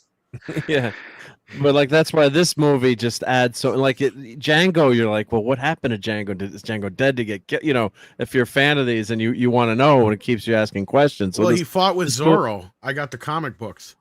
Oh, he fought with Zorro. Oh, awesome. Yeah. Ooh. Yeah. You guys didn't know that? Yeah. Tarantino wrote a crossover with Zorro and Django. Yeah. He co-wrote it. Didn't that's he? Right. Co-wrote it. Yeah. I knew about it. Yeah, well, they team up, but yeah. I knew about it, but I didn't read it. That's a cool team up. That is a cool team up. Yeah. I am aware that Quentin is a legitimate comic book fan because if you remember in it was Reservoir Dogs, there was a Fantastic Four poster and a Silver Surfer poster. Was it in was it Tim Roth's room in the movie? Oh, I can't remember who's Yeah, and he describes the guy from Reservoir Dogs is the Thing, remember? Yeah, he describes the Thing. I know like, he's you ever seen the Fantastic Four? He's like, yeah, the Thing. Motherfucker looks just like the Thing. Yes, no, he did know his comics. Like he was genuinely like a fan of a lot of those characters. Okay, let me say that. Oh, Matt Wagner. You know what? That makes a lot of sense that he co-wrote that with Matt Wagner because Matt Wagner, he writes a lot of the pulpy type of characters. He did a few runs on The Shadow, and obviously anyone knows The Shadow knows Zorro, and those are very pulpy type of characters. So that makes sense because Quentin Tarantino's creation with a guy who knows pulps, that's a hand and glove fit. I'm gonna tell you, that was Dynamite. I could see that definitely. I think Dynamite. it was, yeah. I got the set pretty cheap actually. I think I got all 4 of them for like, I want to say I only spent like $30-$40. Since yeah, I know Wagner is involved, it might actually be pretty good knowing that he's involved because Wagner is a good writer and artist. He's one of those guys who could do both. And sweet, you got me excited about that now. Yeah, and I want to thank Dustin for pointing out I was pretty close. He says Django takes place in 1858 and this takes place in 70. So I was pretty close, 12 years. That's right again. 12 years. I said somewhere between 20 and 10, I said. So yeah, I was pretty close. Don't worry, you don't have to worry. I didn't even about look it up. I was just guessing because I knew like, the era. So yeah. You will not be spoiled here, Deathcock. Don't worry. So yeah, this is one of the best fucking scenes in the whole movie. Now, I gotta ask, do you think this really happened, or is this just him? I don't know. That's like, the beauty of the scene, right? You can go either way. Right? Like, did it really happen? Yeah, totally. Because then you ask yourself, why is he doing this? Is he doing this because he's eliminating the old man because he knows he's not one of the people that's involved in this, or is it just because he did actually do him, or does he hate him from the war? Exactly. That's my point. Is he did meet up with his son, and and I love that line. The worst thing your son ever did was tell me he was your son. I felt like that absolutely happened, but you know why? that guy is absolutely twisted enough. The major, he is twisted enough to absolutely do something like that, laughing out on snow and all. I don't want to say I could see him doing that. Like, do I because believe that's it all gay. happened that way? No, I think if he did kill him, he's making most of that story up because everything's in there to drive him nuts as a racist. Oh, of course. Racist, right? Yeah. All the way down to he stripped him down to his bare clothes, made him suck his fucking dick, lied to him about giving him a blanket, just like, you know, the lies that I'm sure that's a play on the white man lying to the Indians with the, you know, the whole thing. Yeah, like it's a whole fucking mind fuck he's pulling on this guy. Yeah. But again, my bigger question is not so much did it or happen or Is not. the general gay then? Possibly. But it's more so I don't why know. he Head did is it. head. That's the question I've never been able to answer myself. Is it because he's trying to eliminate him as a problem, or, you know, or is he just doing it because he did fight with him and he just knows how he hates him? Like he's that. I think it's just because he hates him. I do too. I think that is the one person in that he actually has a connection to. Now, I agree with you that I think he embellished the story and made it worse and worse and worse until the general reached for the revolver. But I I do think that, yes, it was very possible that he was at the same battle. He knew what the general had done with the black unit there. I mean, I've seen Glory. They did the same thing to that's what I think that was what the Massachusetts. motivation was. Right. Yes. Right. I think that was the motivation. But then I agree with you absolutely that he decided this is my chance to get this guy. And he just gives him a pistol, puts a pistol in front of him and says, I dare you to pick that up. Because he does basically at one point, you want to reach for that, don't you? And then he keeps going. Yep. And he's He's gauging. a lucky punk. Yeah, Starting to see exactly. pictures, ain't you? It was so obvious he was just baiting him, but like it makes you do wonder: did it actually really happen the way he said it? Boy. I still believe it happened. That guy is way the way his personality is. He's absolutely that twisted. He wasn't begging for his life. So either. you that he think would the be- flashbacks, Nick? You think the flashbacks there in the snow with the naked guy are actually Yes. memories, not not him imagining. Absolute so he memories. Can, yeah, He's so that he can twisted bait to do the that. general further. Yes, Wow. obviously. Okay. I He's can see gonna. it. His voice was used to emphasize get a rise out of him, but and then Oh, yeah. the actions absolutely did because he's that twisted, and because obviously he knows he's dealing with a bunch of actual racists.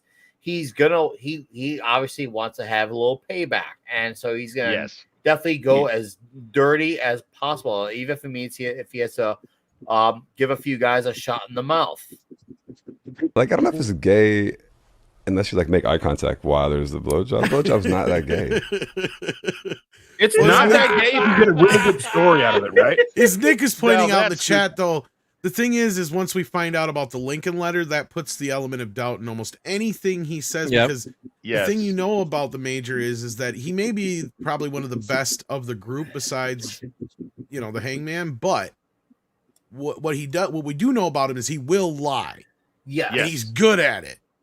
He's excellent at it. And no, I'll give him credit there. He was excellent. Because He's a great bullshitter. Yes. He had sold me on the Lincoln letter. I'll say that he had sold me on the Lincoln letter that it was a thing that he actually did until he conceded later on that it was all BS. And you could saw John Root was pissed because he was like, "Bro, I gave you the benefit of the doubt. I believed you. I think okay, the Lincoln letter, okay, not real, but him doing all that stuff." Is absolutely in line with his It's in character. It's thank you, Dash. It is absolutely in his mindset to do that. I honestly think he did kill his boy, but I don't think he actually made him suck his dick. At all. Oh, I believe he did. I think he made him I suffer, could've. but I don't think he did that because, like, yeah, I mean that's the whole point. Is you get the idea that the Major was dealing with all these guys coming up here trying to collect his head because he was worth so much at one point, right? He even says, you know, even when it was still worth about 5, they, you know, a few boys come calling, you know, but like, yeah, and this I love it. The dumbest thing your boy ever did was tell me he was your boy. Oh, seriously, that laugh where he does on the snow as he's holding the guy's hair. I'll tell you about the day he died. into his dong, and he's like, "Ah!" I was like, "Holy crap, this guy is It's twisted." they met me. Woo. Someone say, "Oh, yeah, someone's doing something." So when you, yeah, I think it stopped now. So yeah, okay. I'm yeah, sure it's just okay. somebody's There's knee a going off or something. Oh but- yeah. Sorry, that was my ADHD going. Yeah, I know. I have Admit that. it, you were rubbing one out. It's why I had to get this because Come on, Jeffrey, I rub them tune out it. so often that Just yeah, tune I it. just Is Jeffrey Tubin on the panel? Home I does it all gotta the say, time. Not CNN. constantly. I'm you an have addict. good timing. As we're talking about a white guy who goes down on the black dude in the snow naked with the black guy laughing his face off, and now you're just whacking away like, dude. Man, that is a There's no sense in going off half-cocked. Oh my God, the cock. You guys aren't going to start sucking each other's dicks, are you? Maybe we are. What's it to you? Was Nick gonna start putting out JOIs? I mean, what's going on here? What if I goggle his nuts? Then what? Bottoms up. So like this is one of the most contentious. Like this is one of the scenes that I got into arguments about when this movie first came out with people because they liked the film okay, but they're like, I don't understand why there's this stupid dialogue with Tarantino in the middle of the movie. I hope when they release the extended cut that's not there. Well, it's still there. It was always meant to be there because it is doing exactly what was it Yukito or who brought it up earlier, the Hitchcockian thing. I think it was That was May with the Was it rope. you? Sorry, and, Mark. Oh. Yeah, but yeah, so whoever brought that up, yeah, Mark, thank you, because yes, that's what he's doing. He is being Hitchcock right now. He's telling you there's a bomb under the fucking table. Yeah. And only so many people in the room know about it, and those people are the ones that are with her, but we don't know who those are yet either. So there's it's like a double Jeopardy bomb of sorts. Does that make sense? So I have no issues with it, and it's not the first time Tarantino has interrupted, disrupted, broken the fourth wall in his films before. So I didn't have an issue with that. Some people had a big issue with it for some reason. It's one way, it's one way you can. It's one of the, it's like the show not tell, but and in the sense he tells it, but the way this film's the story is told, and this is actually one of the things that I was thinking reminded me of Reservoir Dogs, which is very non-linear. You see it, and then you go back and see something, and then you see more of the film, and then you go back and see something else, and as you go along, by fits and starts with little vignettes and memories that they have that you don't know yet, you get the picture painted for you. And in this case, he decided to use the artifice, which I would call it, of a narration, because it would be a very quick way of flipping the script on all of this narrative you've seen, because for now you've seen the movie in chronological time. Everything happens after everything before it. Yeah, there's only one portion where it goes to flashback in this film. You're right. Yeah. This is when the movie really elevated it for me because I was enjoying it, but this is at the point where I was like, okay, this has been good, but this was really where it was like turning into flat out greatness for me. It was like, right. And that's why I think the rewatches will benefit because I'll appreciate the earlier half more with the rewatches. But for me, as a first time view, this second half, this really escalated because I didn't think something like this is going to happen. I mean, well, this is the blood test scene. This is the blood test scene from The Thing, is what it is. But I think Red Shirt is going to a point there. Go ahead, Red Shirt. I was just adding to it. But I agree with you in that I remember, because it wasn't all that long ago that I saw this for the first time, and I remember being absolutely completely knocked out of the film, and I'm suddenly going, wait a minute, now I'm seeing a different story. I saw a story before, now I'm seeing something else, and now I'm seeing what led to the story before, the prequel to it. And I'm like, wow, this is like you show the middle to almost the end. You say, hey, wait a minute, folks, let me tell you a little bit about what's going on here that you don't know yet, which is the narration. Then we see the prequel, how this all started, and then you're waiting. You're like, okay, this has got to have a major ending, because he's been stringing us along, feeding us a little bit here and a little bit there. And if this movie doesn't end with a hell of a final act, I'm just gonna be going on Toxic Tuesday and going, this thing sucked, but it doesn't because no, it does not pays at all. off at it the does. Well, this is the moment you realize that you're not following Kurt Russell as the main character, right? That's right. That's kind of the catch, and it's kind of a Psycho moment in reverse. So instead of, because at first Psycho runs, you think Janet Leigh's going to be your main character, and then she gets killed in the first 30 minutes. In this film, your main character gets killed in the last 30, 40 minutes instead. So then you're going like, oh shit, you're caught off guard because you're like, who am I supposed to follow now? Okay, well, I can kind of grasp onto what Samuel Jackson, okay, he's my guy, but Mannix is also kind of my guy, but I don't like him because he's racist, but you're like, okay, and then fucking, then you get to the point where then, Samuel gets shot in the nuts and you're like, oh fuck, he's gonna die. So then you're just you're dying with him, you're like, where am I going with it? And then you realize that, like, your heroes are gone, kind of, you have teams up with Jackson, it's... Yeah, well, what I was trying to say is you basically have no safety net at that point as the audience. And that's exactly what he's done, is he's pulled that out from underneath you. So now you're looking down and you're like, oh shit, from here on out, I'm on my own kind of thing. I mean, yes, you can kind of follow along, but then you slowly realize, okay, Samuel Jackson is kind of the main focal point of this film, but you kind of have to follow along with Mannix because you are where he is, right? You have no idea what the fuck is going on here. Samuel Jackson's putting it all together. He knows the history of these characters that we don't. So we get to find out the history of what happened leading up to this point, basically about the same time that Samuel Jackson puts it all together, right? And then from there, the story rolls out and you realize, okay, Mannix is the guy who might actually survive this thing, which is kind of strange, but it is true. Yeah, because you think he might be BSing the whole way too, right? You never know with these characters.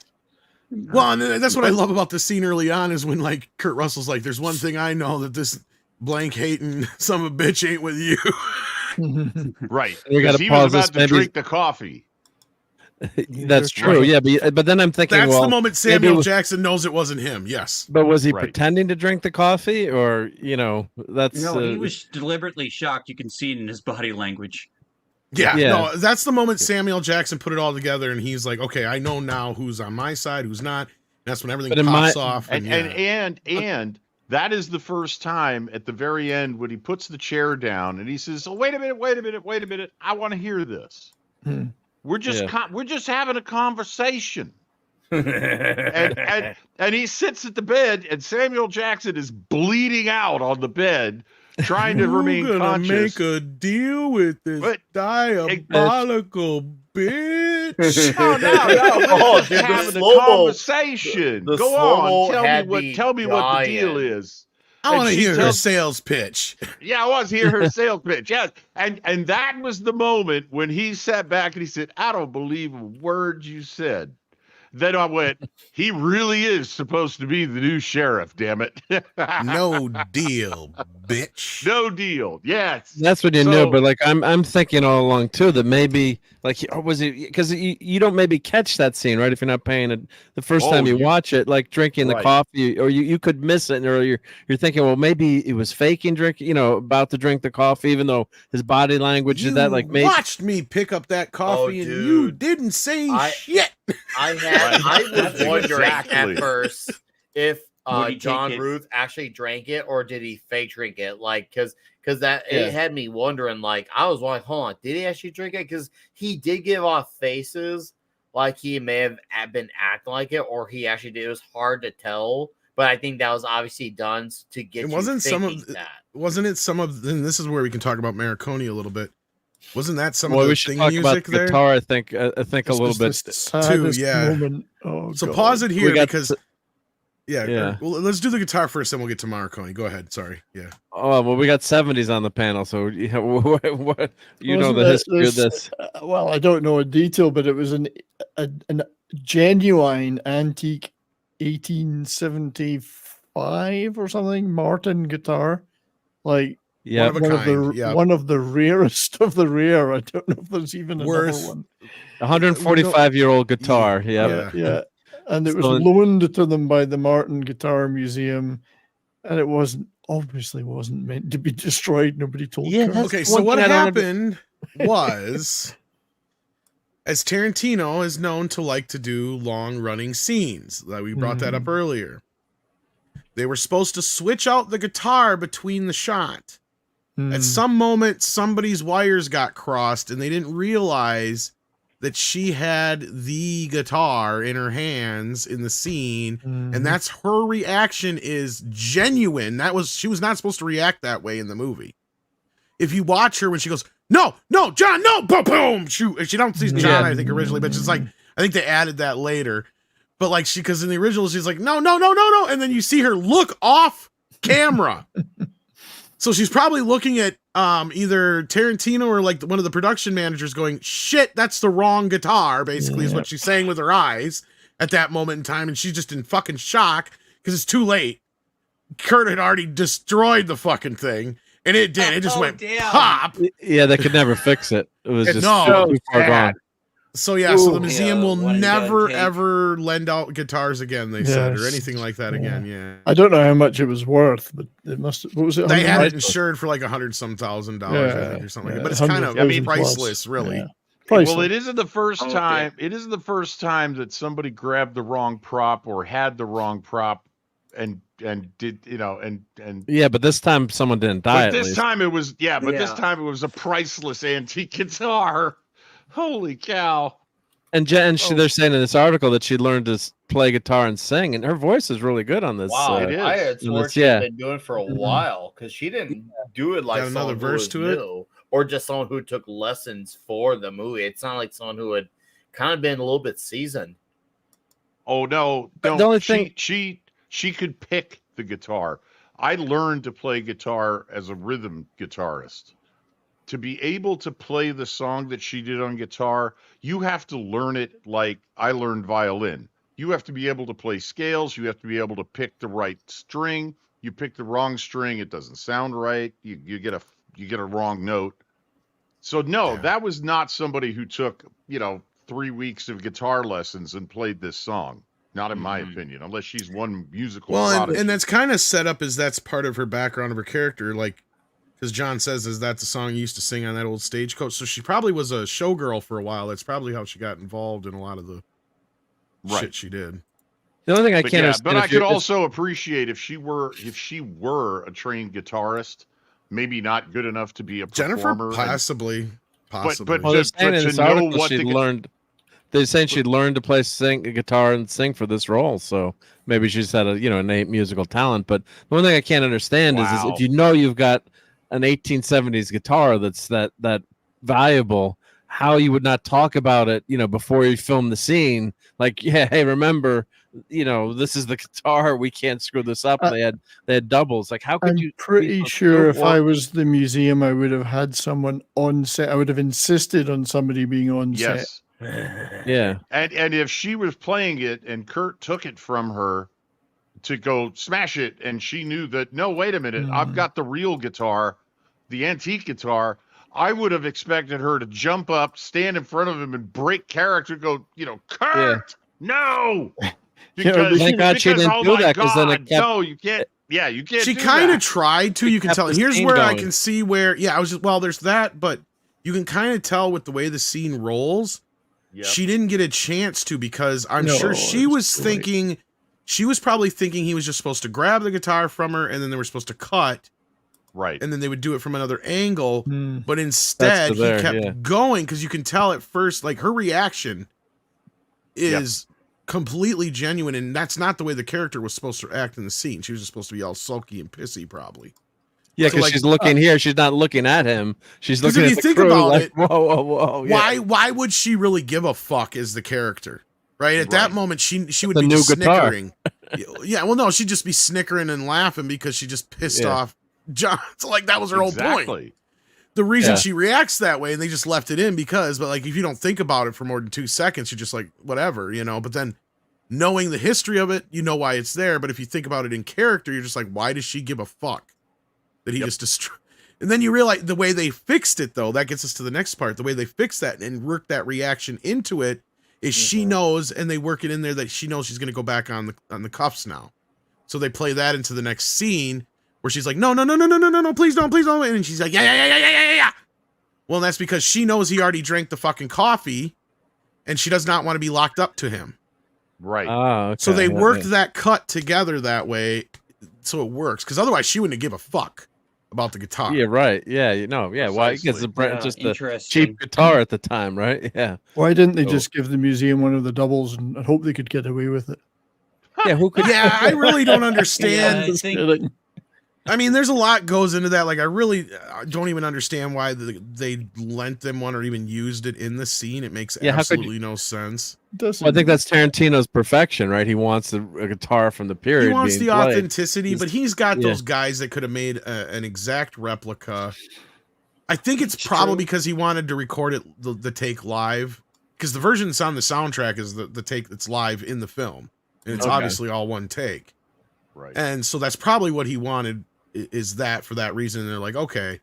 But instead, my point is he should have recorded it ahead of time, had her lip sync, and just used a lookalike guitar on the on the stage at the time. Yes, I agree.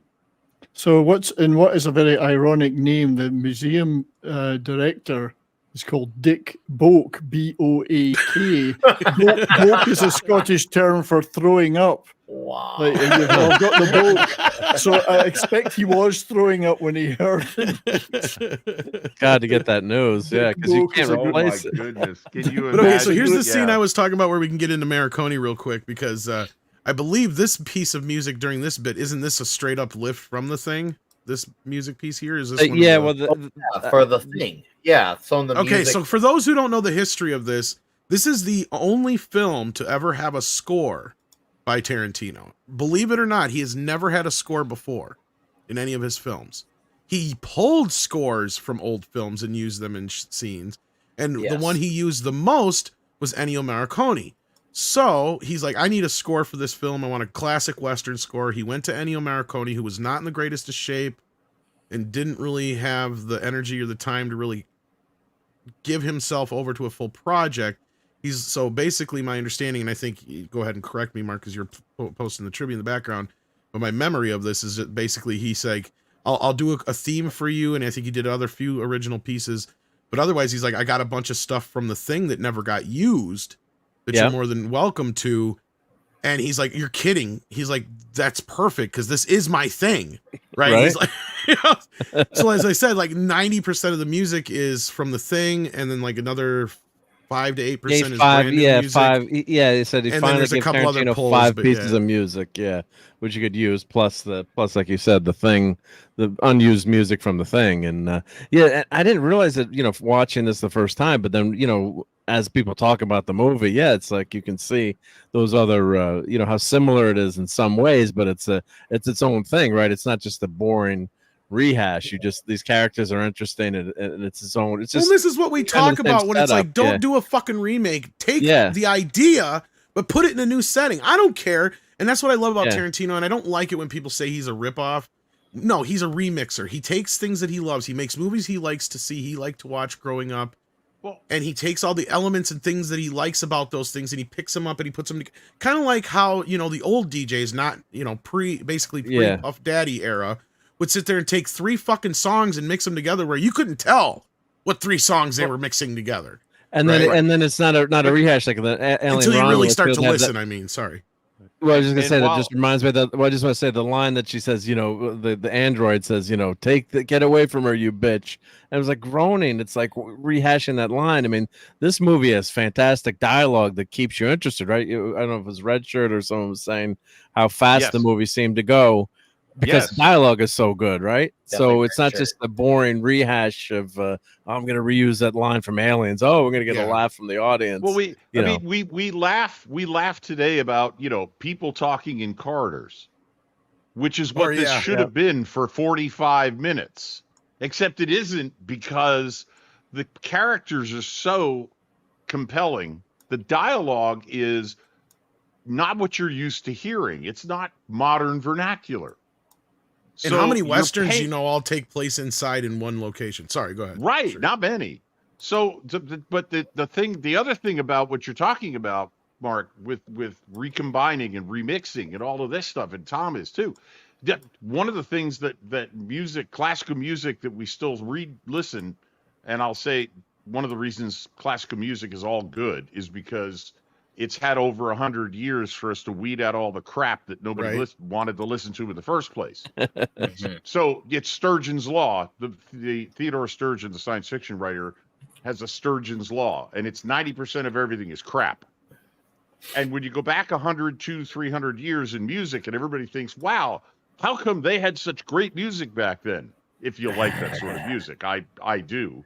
The answer is because we've had 100, 200, or 300 years to decide that, you know, Mozart is great, and that asshole in the movie with him, his music was meh. Yeah, Caligari. So they've already filtered all of that out, and in the 19th century, you had things like people would compose what they called variations. So what they do is they take a Bach piano piece, and then they'd come up with 4 different ways to embellish like the Ionian scale, and kind of like a mock Bach piece. Yeah, like a mock Bach piece, or they would say, well, what would this piece sound like if it had been composed by Johann Sebastian Bach? Let me try and figure that out. Like a really good voice actor who can AI take 2 before voices AI. and mix them. Oh, and those were variations. and that people would actually spend time to compose these things. And yeah, there are some that we probably never heard of because they were crap, because there's a lot of those. But the ones where somebody got inspired, we listened to. There's printed music for variations on whatever.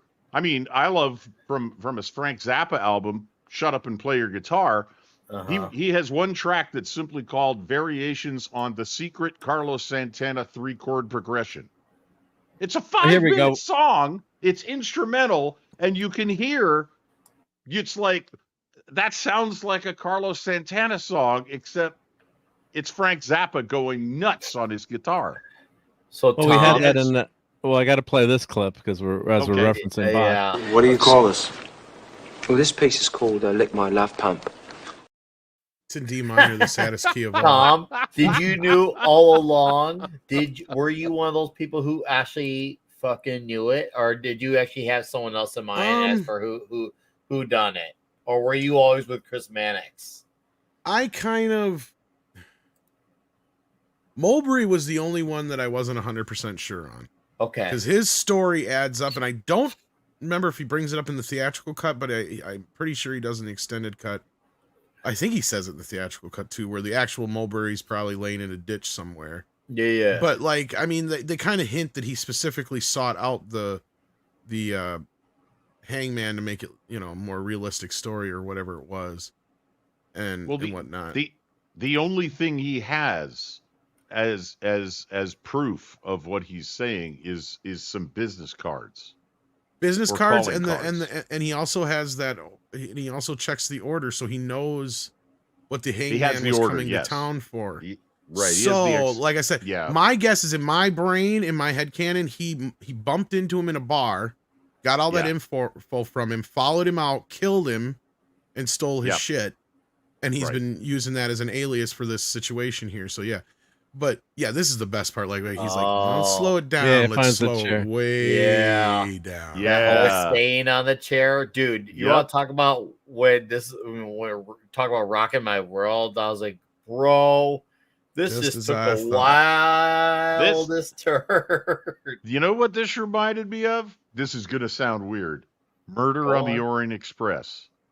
Well, and I said that it has a very Agatha Christie-ness to it. Yes. Yeah, this is Agatha Christie having the detective tell you, or it's Sherlock Holmes explaining to a dim-witted British policeman all of what happened, and the policeman's just standing there with his mouth hanging open, going, "How does he know that?" And Poirot I love how they set it up. Express. You're 100%. And I was thinking that this last time watching it specifically, and I was wondering if that was the other one you were going to say or not, but like. Yeah, like the whole idea of a Poirot kind of story, because he's not exactly a detective, but you can tell he's grilling, Mexican Bob right away because he knows something ain't smelling right. He comes in and he notices right away that he kicks that jelly bean and he sees the broken glass, and he kind of picks up on all the broken door, Bob's chairs covered up, and he's then he gives the explanations through this whole scene. This is your Poirot scene right here, exactly. where he's laying it all out for you. This is how I know y'all are full of shit.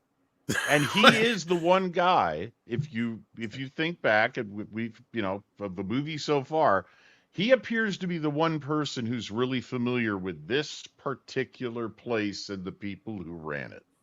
Because that's how he tests Mexican Bob. And even more than Kurt Russell's character, who just is to Kurt Russell, this is a port in a storm. We have a blizzard coming. But Samuel L. Jackson turns out to be the guy who has all the knowledge that he needs to figure this whole thing out. And they underestimate him, and we do too, because Kurt Russell is so compelling in the first half of the film. Well, but it's actually Samuel L. Jackson who's solving the case. Yeah, and I love this bit here. Yeah, I would like to see Mikey's reaction to this scene. No, but like this is it, right? Like this is how he knew from the very fucking start that Mexican Bob was full of shit. Yeah. When did you start working here, Bob? Oh, about 6 months ago. That's what I thought. See, if you was here about 2 years ago, you'd have seen a sign up over the bar there. Yep. Greg Nicotero did the special effects from The Walking Dead. I love it. Later they said, now I can't collect the bounty because his head is blown clean off. I ain't worth a nickel. Exactly. And I wonder, because he, when he shoots him in the face, blows his head off. I wonder if that was stolen for the two Irish vigilantes. Tom? I'm losing. That's Between right. Boston. Come on, help me. It went straight to video because of Columbine. What am I thinking of? Boondock Saints. Boondock Saints. When they execute the guy where both of them hold a gun to the back of his head and they shoot him, and the detective says, nobody could hold two guns that way. Well, Samuel Jackson does exactly that. He holds them together with his hands and he shoots him in the face and blows his face apart. And I'm like, is there a connection there? Because I was like, no. Well, I'm sure he's a fan of that film. I'm a fan of that film. No, I'm sure he is. Like, that's what I'm saying. Yeah. I had a bartender actually give me the DVD of it one time. Said, you got to watch this. This went straight to DVD because of Columbine, and we watched it. That became a pretty big hit, didn't it? Boondock Saints. Yeah, it became on video. As home video. I don't think it ever went in theaters because they made a sequel. Did they make a sequel? Yeah, but people didn't. The sequel did. Yeah, the sequel was in theaters, but I ain't got no gun, Sheriff.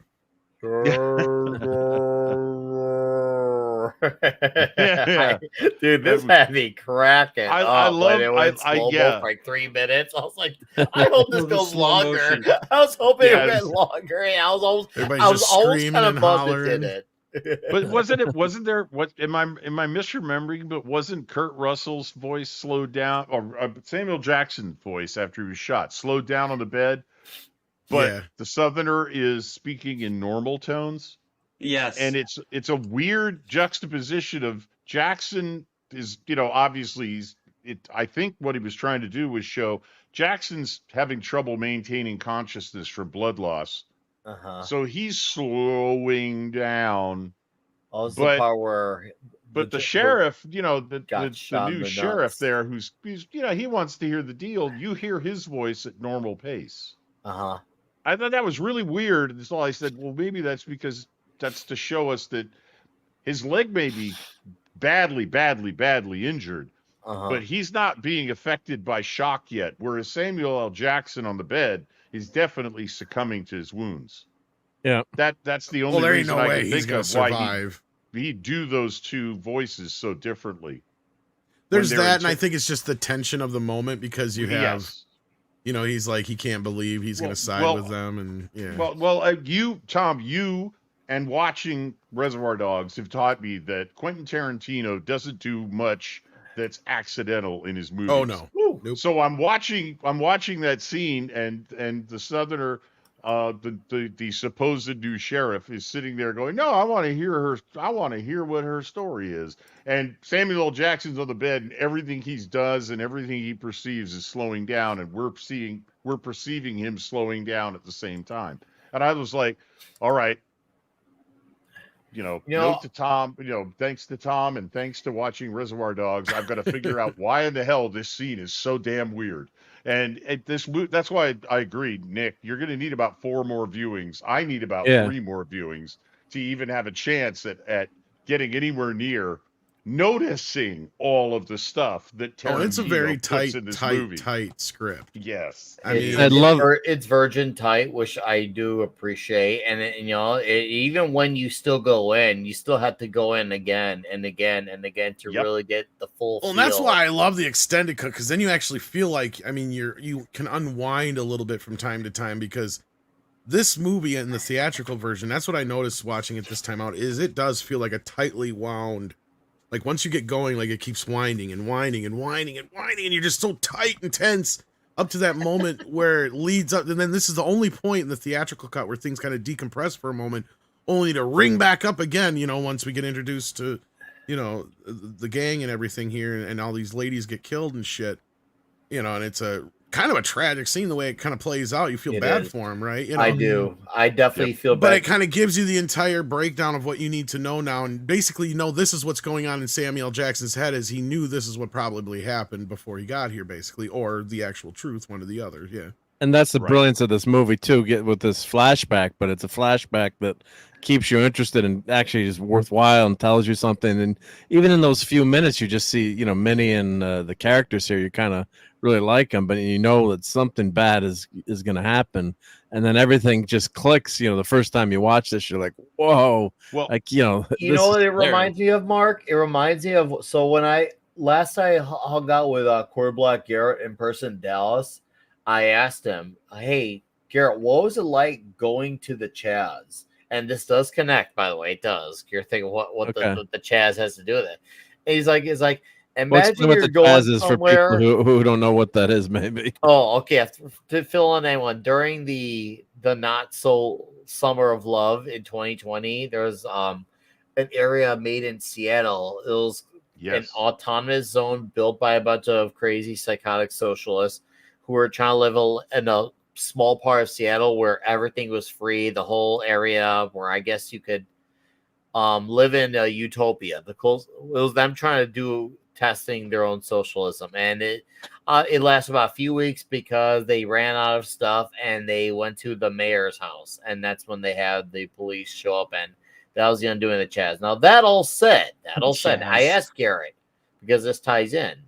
I'm like, so what was it like being at Chaz? Like, imagine going somewhere and it looks cool, it feels cool, and everything about Liz is just like, it's all fun and dandy. You feel right at home.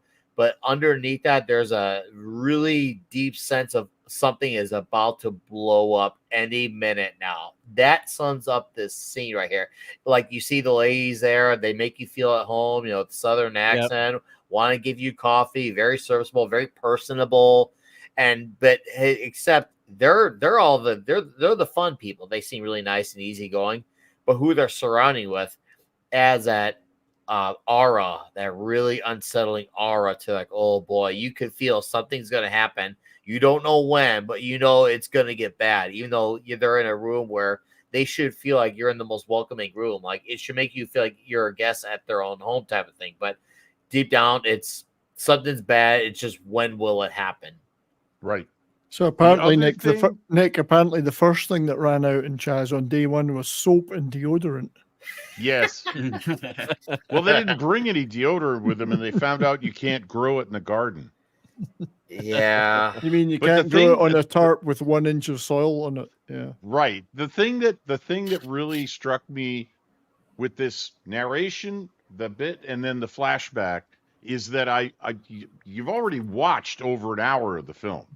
Mm-hmm. You've already met the characters, and now you see earlier that morning and what happened to the actual proprietors of the haberdashery, and suddenly you realize that your perspective on almost everybody in the film needs to change right now, from now on, because they've all been playing roles, and now you realize that because you see what they did to set up their trap. And that was a, I mean, to me, that was a, I mean, it was, when I first saw the film, it was a huge mental reset.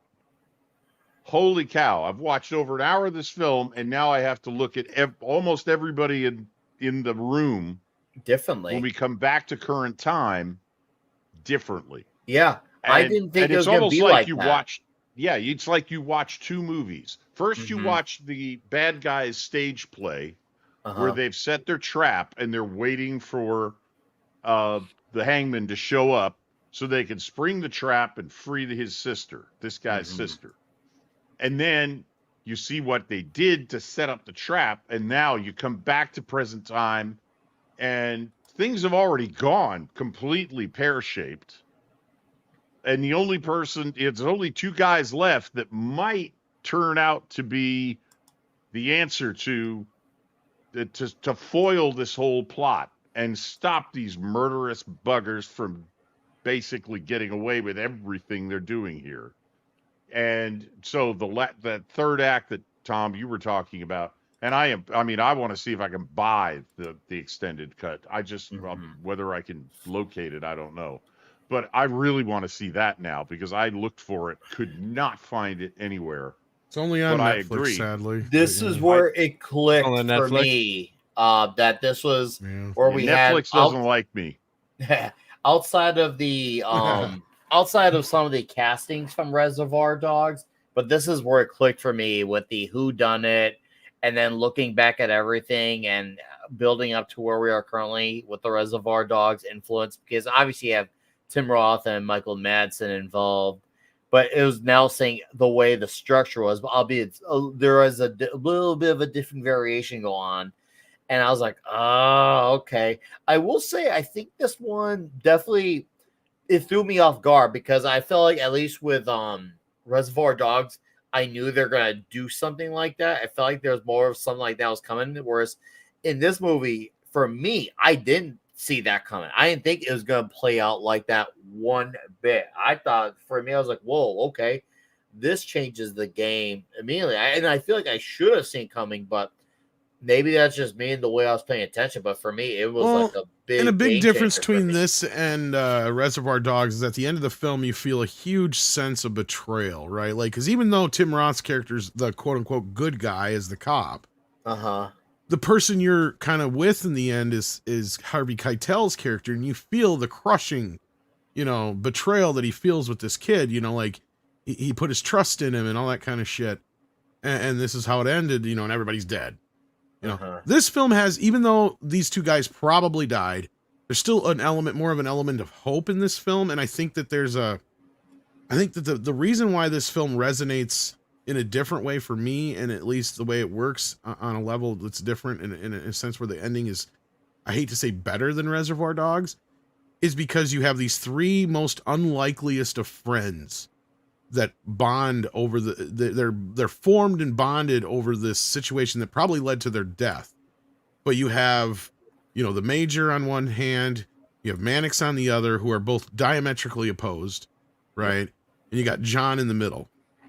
And it's this kind of thing where at the end of the film, the reason you're allowed to be okay with liking Mannix for the piece of shit that he is and such as a racist is because at the end, him and the Major get together and they're like, there's one thing that we do know is that John was, he was a lot of things, but he was, he was an honest man when it came to, this kind of a thing. He saved our lives. We owe him that much, to hang this bitch. He's about justice. Yeah. That's the satisfaction of this film, right? Is you see these two guys who never would be working together for any other reason before, right? Coming together said to do this last act. Yeah. I found that said very something earlier, endearing, Tom, where how this racist guy and this black guy, put aside their differences. I like that. I like that element.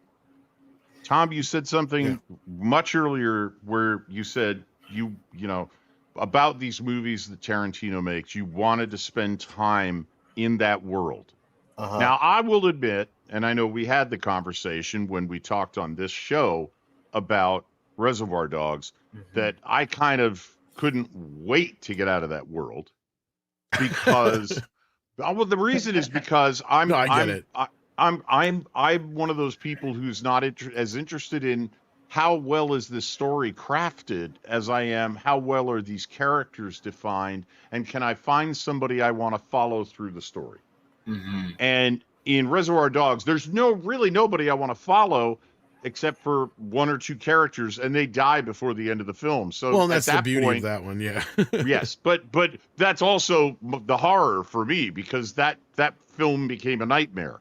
Because now, oh my God, I don't want anybody to survive this. This is horrible. Anyway, you got your wish. Yeah, I wish.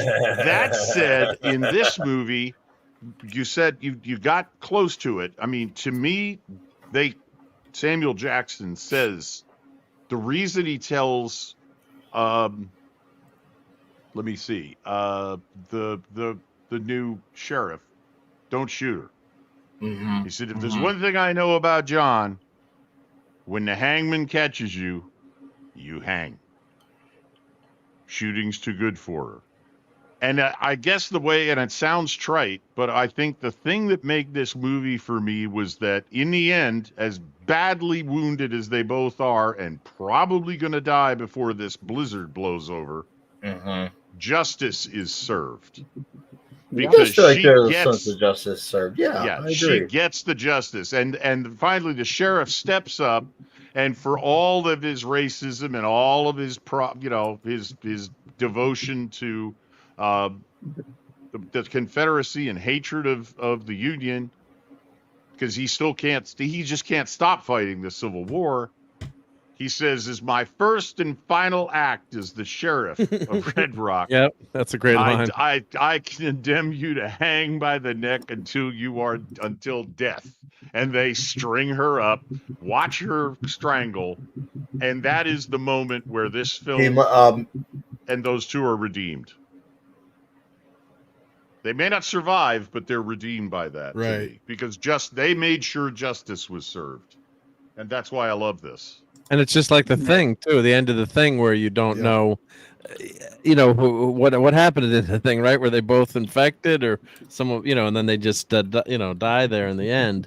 But then you're left to wonder, what happened to humanity? You don't have a. I mean, in this one, that they die, but the thing, that's the brilliance of it. They have that, Linda, that ending there.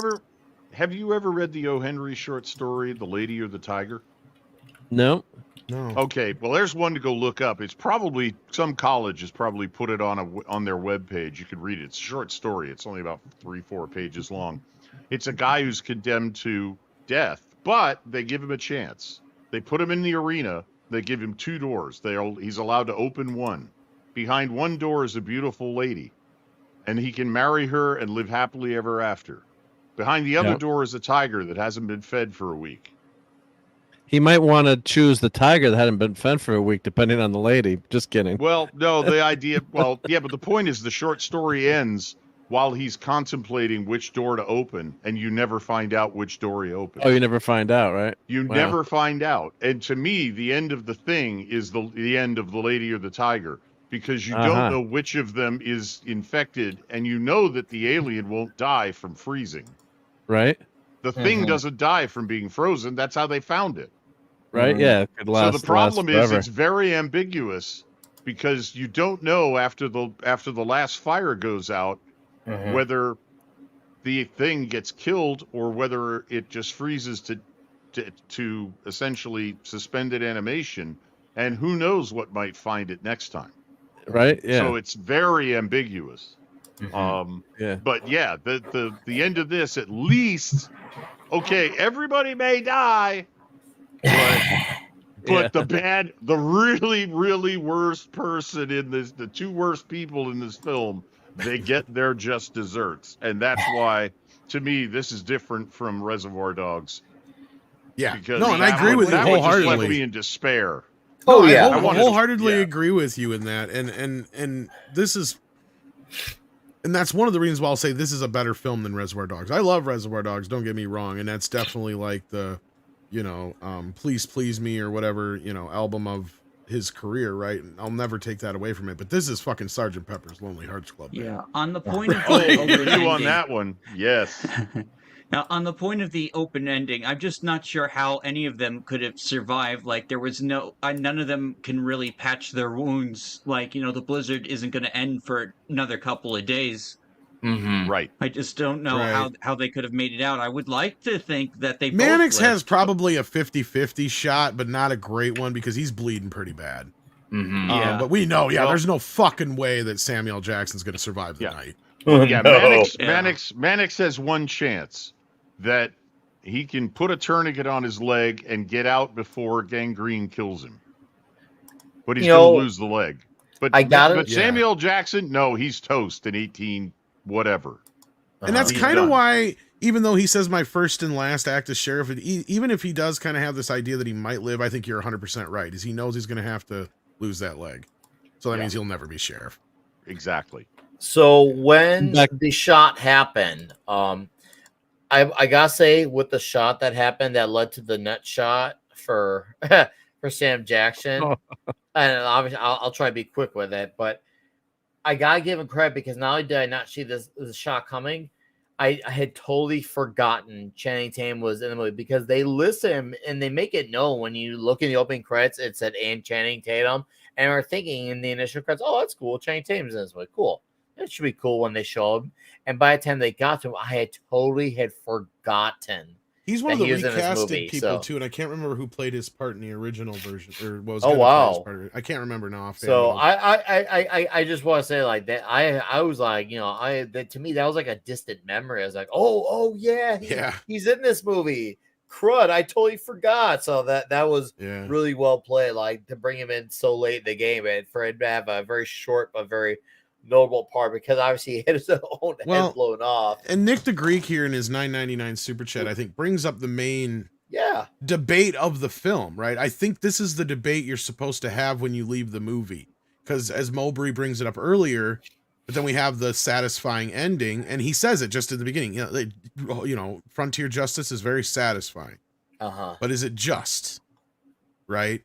And he makes this whole speech, but then you're kind of going, well, he is a bad guy making this speech. And yeah, he's got a point, but are we able as the audience to be able to enjoy the satisfaction we get out of watching Daisy die? Just like the characters are at the same time.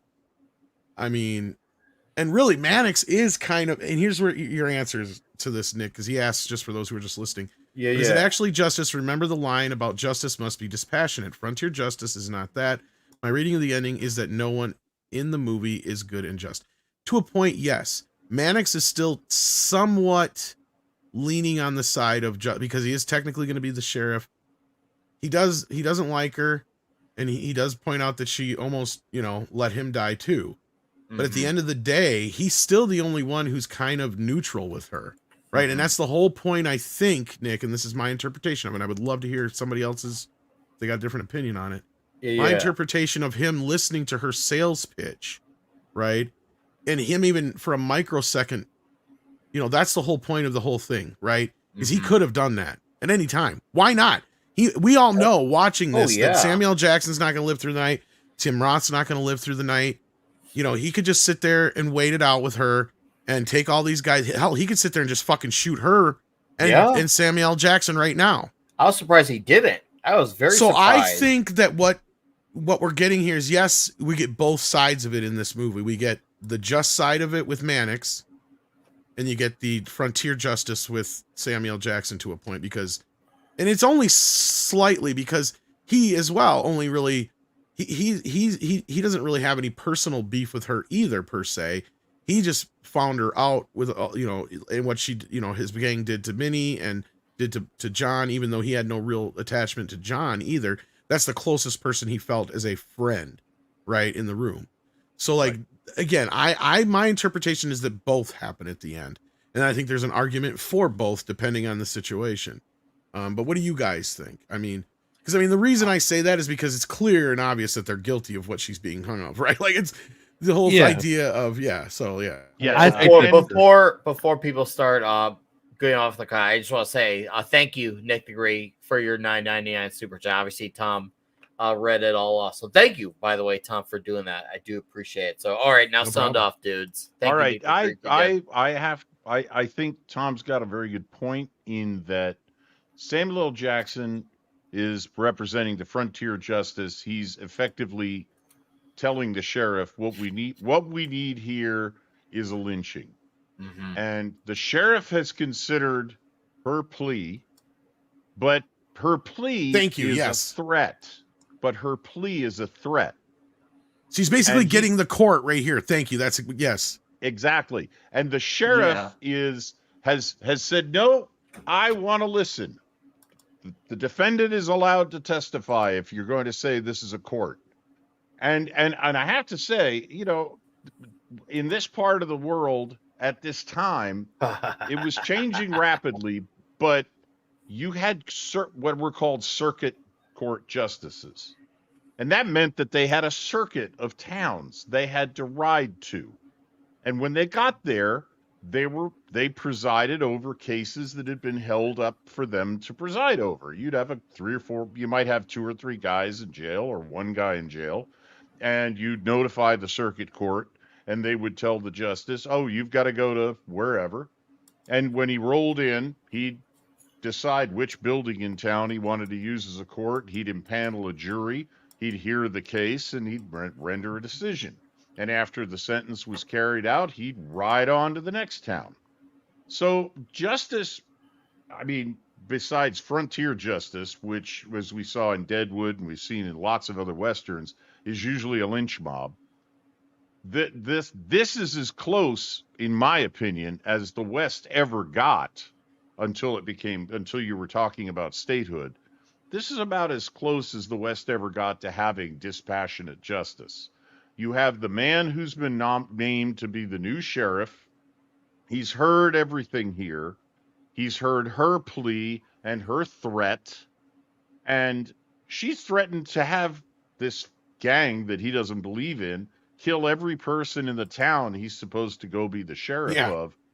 And I mean, and everything else he's heard about her tells her that, and seen of her since he met her, has told him that she is a horrible person and is willing to do anything to anybody in order to protect her own skin and escape the consequences of everything she's already done.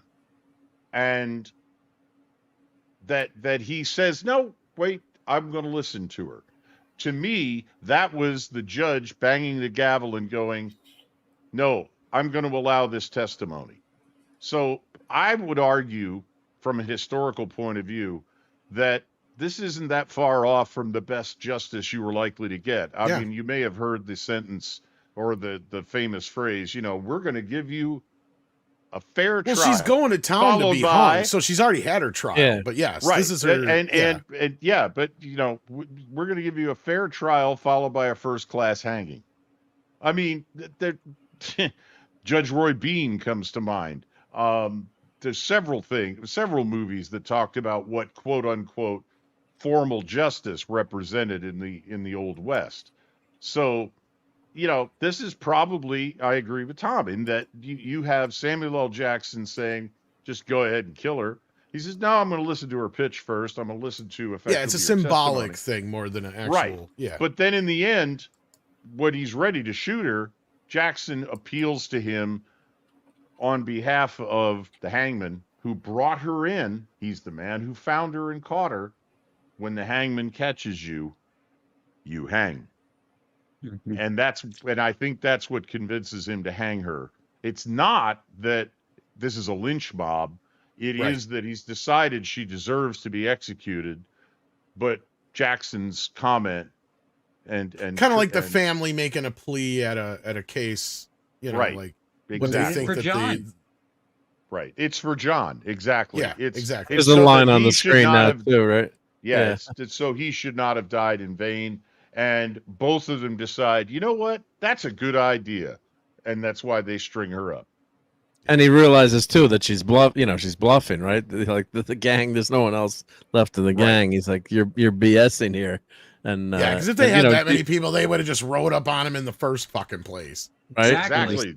There would have been 20 people in the woods around here, and we'd already be dead. Or they would have never got to the haberdashery. That's what I was saying. Like they would have just rode up on him. Yeah, Yeah, the they'd whole have been thing would ambushed be on the road. pointless. Exactly. Wow. So yeah, but that was a good question. Thank you, because Yeah, it's I a think great that's- question, actually. That And I'm is glad you brought it that up. is the I agree. Also, that is kind of the point of the final scene of the film, is that they have to decide what constitutes, what does she deserve? Is that what it is? That it's really what it is. What does she deserve? And the sheriff says, no, as injured as we both are, we owe her to listen to her. And Jackson's lying on the bed in absolute agony. He's done a wonderful job of basically showing somebody who's going into shock from a fatal wound. And the sheriff can barely walk. He needs the chair just to move 4 feet. Well, we talked down. kind of completely over one of the best, well, not one of the best, Yeah. but one of the great scenes with, where he pops like that bushwhacking some bitch in the basement. Yeah. Yes. And that's what I love. That's what you love about this movie too. Is just it's boom. It's no. I mean, there's a lot of dialogue in there, but boom, you get the action. Like, and it's when a character reacts like you think you might react or want someone to react. Well, that's when it puts you in the movie too. The action is sudden and violent.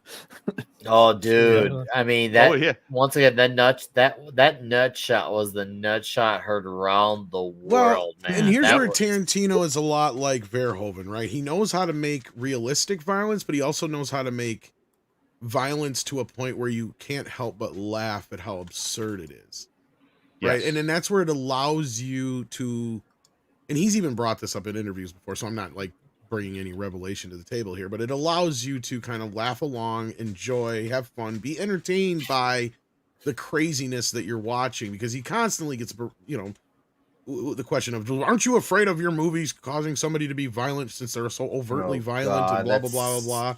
Biggest And he's a lot like argument ever. Verhoeven in a sense where it's like, if you go to the extreme like he does, it's like you can't take that shit seriously.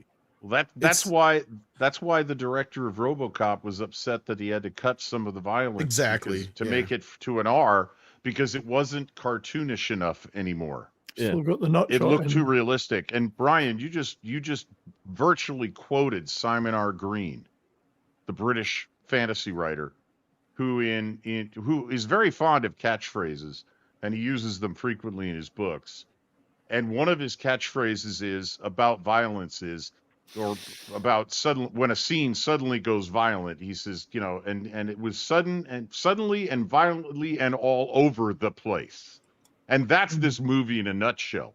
If you wanted a tagline, that would be the tagline for this movie. Suddenly, violently, and all over the place. Well, and I love that they refer to it as a dance too. That's good. Right? He goes, Right now there. that was a great dance, or however he puts it at the end. Yes. And that's the thing with like Tarantino, it is almost kind of like a dance, right? Like even especially like something like Kill Bill, where it's clearly choreographed, heavily choreographed. Oh God! Actually, The scene in the nightclub with all of the bodyguards. Yeah. I mean, Crazy it's 88. literally set Crazy to 88. music, and they're dancing to the music with swords.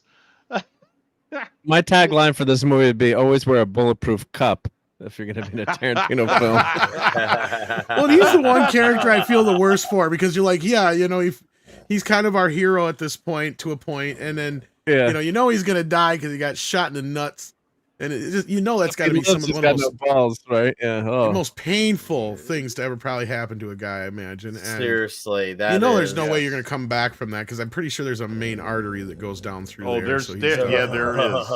There was Yeah. one in each leg. All you got to do is nick one, and you got 4 or 5 minutes. Nick? Watch Band of Brothers. You'll see it Nick happen. one. And What- this shot here is an accidental shot. I don't know how well it comes across with the darkness, but the snowshoes. Everyone's like, "Oh, Tarantino filmed that, so she's either an angel or a demon."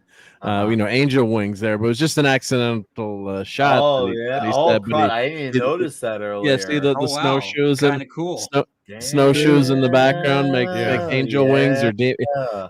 but they were saying, "Oh, did you plan?" And Tarantino, you think plans everything, but that just he was interviewed. And, one of the few happy accidents. happy accidents. Yeah. Right. Oh, and I do have a special deleted picture from kind this of like shot here. that shot in episode 2 where Hayden Christensen looks like Vader. That was his favorite scene in the movie, I heard. So I'm sure he's glad that you put his head there.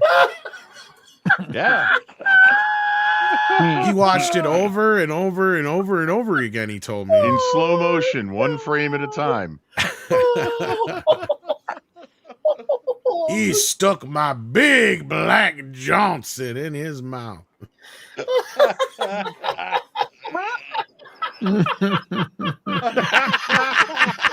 Okay, Terry Gilliam, eat your heart out. See, we have high production values in this show. We always find Yes, a way we to go do. gay. I love how That we should be our always take the high tagline. road. That should be our tagline. We always find a way to go gay. Toxic Tuesday, the gayest show on the internet. And it looks like he's singing a song while it's happening. He's singing a song. Oh my god. She'll be coming around the mountain when she comes. When Oh, I come, I'll be humming coming around around the the mountain when I come. Sing a song. You gotta make a song with Suno, Tom, for this. Your song that was lurking today, but your song was awesome. Maybe this was Tarantino's comment on Brokeback Mountain. But that was a great song you did today on what was it, Star Wars? Oh, the one, the Acolyte song. Yeah. Acolyte one. I was laughing. That was Oh boy. Oh man, that was Mark. That was righteous. Now that was a Holy nice dance. That's what he Christ. says. Yeah. That was Yeah, nice. that was a nice dance. I What a love how lovely tea as party. she's hanging, she's literally not only does she have wings, but she has Kurt Russell's chopped off arm on her right hand. Hanging. Yeah. Mrs. Redshirt Like a was laughing Christmas at that. She ornament. said exactly that. She said it looked like she had a wing. I did. Wings and a handy ornament. Yes. Ooh, a handy ornament. Ooh. It's Handy Randy has a cameo in See? the movie. Yeah. That's right. She could do Yep. she could give a 3-hand handy. Stunt hand. Yeah, stunt hand. Yeah, 3-hand handy. I could Dear do this Mark. with 3 hands. I don't know how, but I could do it with 3 hands. Yes. Why does- Samuel Mary Jackson? Todd's Samuel Jackson calling. at the end of this movie needed a stunt cock. That's a nice touch. I thought. Why so. did he want to see the letter at the end, even knowing that it's fake? Or I does he don't know, not know just- it's? Oh, he knows it's fake, but I think He it's He just, knows it's fake. He just wanted to read it. I I must just want to say, finally read it. Yeah, okay. and he paid, and he doesn't paid a matter now. tribute. You know, he said, Yeah. she's calling me. That was a nice touch. everybody says know- that. That's what I love about that, right? Old Mary Todd's calling. That's a nice touch. Yeah, Yes, that's must be. I thought It's so. like that- we're just that about is to go to a. We're just about to leave for a play. Yeah. I gotta go. Yeah. Just heading out to the theater. I gotta go. Two Heading to the theater. Two stone. Oh yeah. I'll catch you Old later. Mary Todd wants Then to that go is- catch a that- show. Go ahead, Tom. Sorry. No, you said old Mary Todd wants to go catch a show. Yes. Oh, right. Aside from that, Mrs. Lincoln, how did you enjoy the play? No, the thing that I got from that was a nice touch was, yeah, he may have been raised in the South. He was a racist in the movie, but in the end, he decides Samuel L. Jackson is a human being. He reads the letter. I think he read the letter and made the comment that he did. That was a nice touch because he was like, I wish I'd thought of that. I think you're right. I think you're onto that. Basically, he understands now why, which is what Yeah. Samuel Jackson says before in that scene where Kurt Russell's like, it's a dirty fucking trick. He's like, Yep. well, it got me on that stagecoach. Got me on that didn't it? stagecoach, didn't it? Yes. And he basically says that letter had the effect to disarm white folks. Yes. Right. So that's like, and you're right. You're 100% right. That's at that. I mean, he's slowly understood it, but that moment is basically that. That's him accepting and understanding, and his way of telling, the major, I understand now why you do this, or why you did this. Mm-hmm. And it almost is kind of his redemption moment, in a way. Yeah. So yeah. So yeah, Wow. There were more it's movies. that sort of thing, Tom, that for me made this movie the first Tarantino movie that I liked. And to this day, still, I don't have a lot to compare it to because I haven't seen a lot of them. So I'm sure I'll wind up with an education by the time we continue with Toxic Tuesday, because I can't imagine this is the last one we're going to watch. But and you told me once, I think it was you that told me once, okay, well, if that's your way of judging movies, avoid Tarantino's early movies and watch his later movies. Yeah, And probably. so, yeah, probably did. Yeah, I think it was. And I watched this and I went, okay, I think that was I think that was a really good suggestion.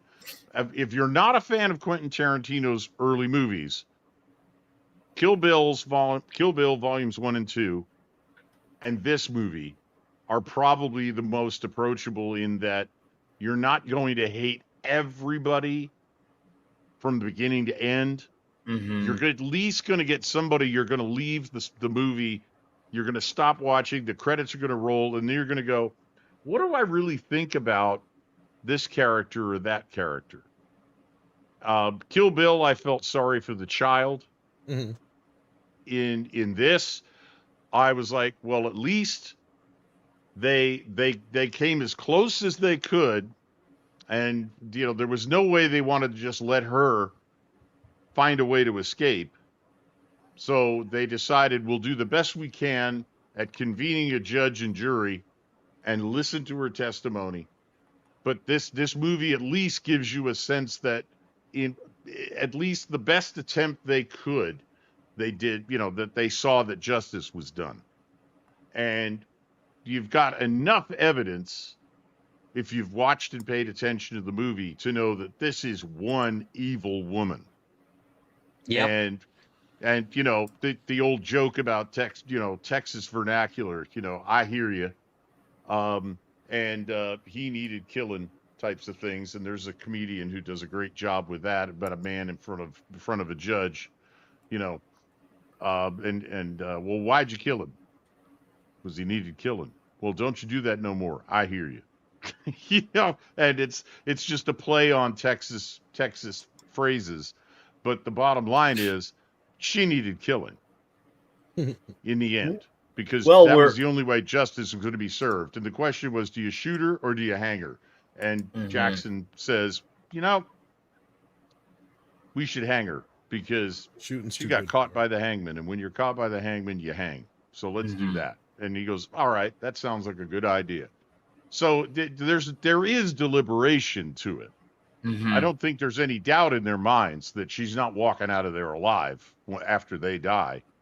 But that's not vengeance. That's just, we've got to finish what the bounty hunter started. He was taking her to face a court, and the chances of her getting off were very, very slim. And they're like, she's wanted dead or alive. Well, then, why not dead? Well, my understanding is she was going in to hang anyway. Yeah, so she'd already been convicted. She escaped already, I think, once before was the whole point. But 100%. Otherwise, and yeah, I agree. Like, the only other thing I guess I would point out about this movie that's really unique, especially as a Western, since we're on the Western month, is that it's one of those few Westerns that I think pays attention to the fact of how hard living was back then. Yep. Like, it really plays a big point in the film, like everything down to how a blizzard will affect you, getting to the outhouse, just how something like like Mannix, like you said, he's shot in the hip or the leg or whatever, but he's stuck there for 2 fucking days, or at least, right? And his chances of surviving are pretty fucking slim, especially once Samuel Jackson dies, because he's got nobody. He's got to take care of him until then, and then. If infections would kill most people back then, right? I mean, and then there's all kinds of other things, like I said, that, like, I love the little touches and pieces that Tarantino was able to pay attention to, and because they forget about those little things in Westerns a lot of the time. Like the little house on the prairie aspect, right? It is tough fucking living. And you can't afford. And Mark's right. I mean, until antibiotics were discovered, a simple small cut that became infected could cost you an arm or kill you. And the problem was that somebody, I've heard some writer who liked to write historical fiction say, I have a standard answer to anybody who tells me I was born in the wrong century, I should have been born 100 years ago. He says, I got one word for you: dentistry. Yeah. Dentistry. And the other one is antibiotics. And, Yeah. and if you look back, I mean, Calvin Coolidge's son decided to play tennis at the White House one day without wearing socks. Mm-hmm. He developed a blister from his tennis shoes. Mm-hmm. It became infected. He died of septicemia 2 weeks later. It's similar to what Wow. happened to Bob Marley too. I mean, he hurt his Yes. foot, but yeah. No, but yeah, Right. no. I Bob mean- Marley had cancer. No, he had skin cancer. Well, that too, But yeah. but the thing is that you hit the nail on the head when what's his name, OB, the driver is told, take these out to the outhouse and dump them in the shithole, and all of a sudden about 5 minutes later in the film there's a pounding on the door and the door flies inward and OB just goes sprawling down on the steps, and he just looks at the hangman and goes, I ain't never going out there again. And he goes over and lies down in front of the fireplace so we can try and warm up. Yes, you could die in a blizzard like that before you even made it back. I mean, yes, they strung a rope to the outhouse, but that didn't mean it was easy to get to the outhouse. No, and but come you back. only went out to the outhouse to take a shit. Like, they even make a point of that in the extended cut. Because you Yes. actually get to see Daisy taking a piss. So there's a little, like, area over Right. in the corner where everybody can go take a piss. I actually stayed in a lake house with an outhouse going skiing one time, and let me tell you, by 11:30 at night, I was glad all I needed to do was take a leak before going to bed, because the Yeah. last thing I wanted to do was go to that damned outhouse and spend 10 minutes. That's a Because lot I easier was being a guy in freezing. certain situations too. That too, But plus, that too, plus, Yeah, plus the exterior gear, plumbing sucks in sub-zero weather. plus the gear that you had back then too was nowhere. Like, I Oh, yeah. would go camping. I go camping all the time, and the gear that you had as a kid versus the gear that you have now with you did have natural down, but it was really expensive. We used to go camping and just wear jeans. I mean, the gear that you have now, I mean, you can get you have heated gear too with batteries and some of the Exactly. stuff, and I mean, Well, it's just amazing. And somebody brought up Bruce Dern in the chat, Dead Man. And yeah, we didn't really talk much about Bruce Dern. And I think that's a good place to kind of bring up how Tarantino, and this is probably because he was raised around a lot of black people.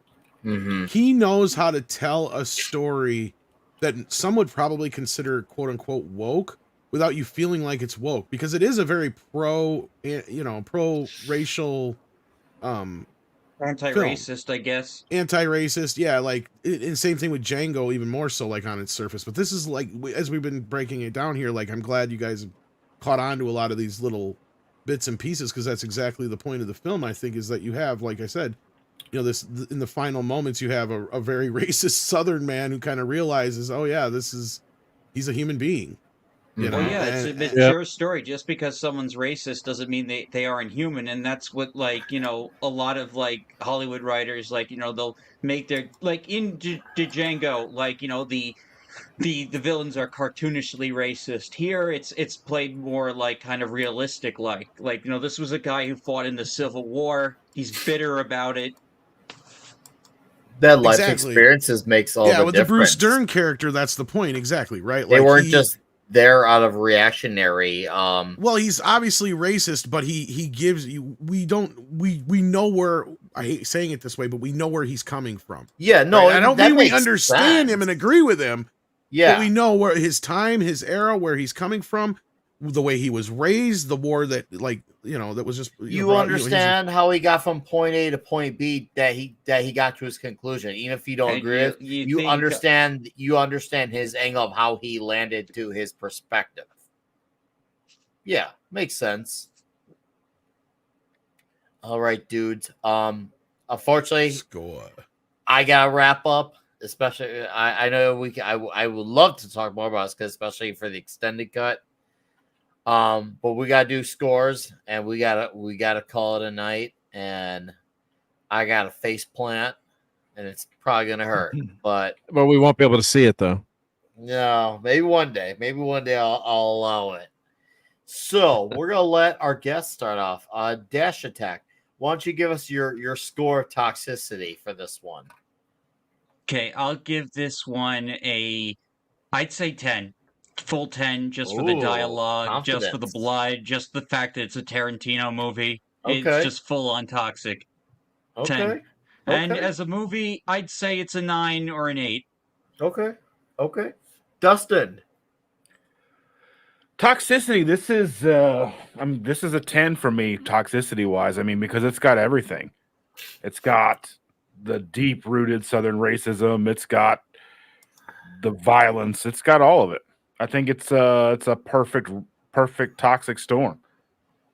A perfect toxic storm. That's a great statement. I like that. I like that a lot. Okay. 70s.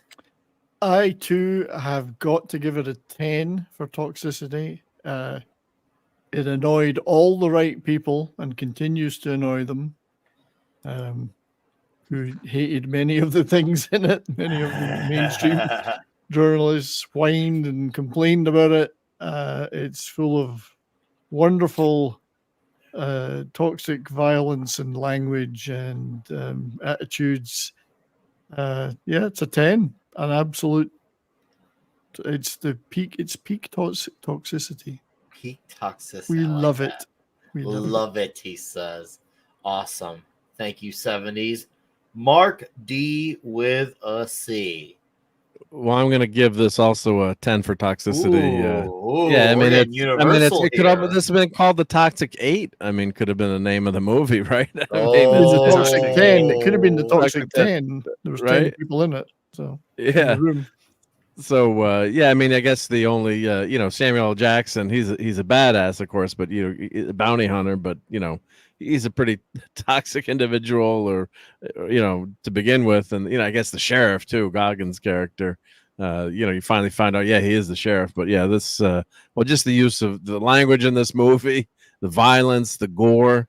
It's when she said, and of course they destroyed the Martin guitar. I mean, how toxic is that to guitar music fans when she's singing? Oh, and a side note that the song mentions the Botany Bay, and Tarantino's a huge Star Trek fan, so that's Khan's ship, of course, is the Botany Bay. So that was one thing that drew him to the song. But yeah, this is just there's no really great redeemable characters in this film, but it's other than, I guess, the people, unfortunately, Minnie and her the ladies in the restaurant and the people that worked in the haberdashery. But yeah, wow, it's just an amazing film, and yeah, I wish I could see this again on the big screen, because that's where you really gotta where you gotta watch this and you can soak in all the details and all the little things. I can one thing I forgot to mention too, when the first time when Kurt Russell throws the soup onto her face, you can see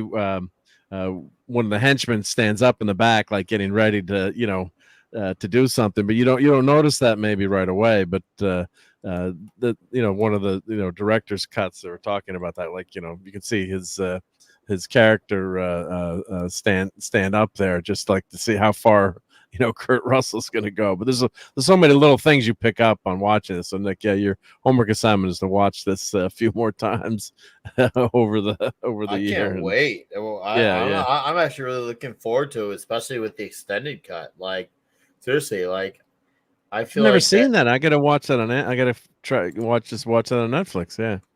Hey, if there's one thing we're good at, is we're willing to find ways to slip and slide to get into creaky areas to find our way into the extensions.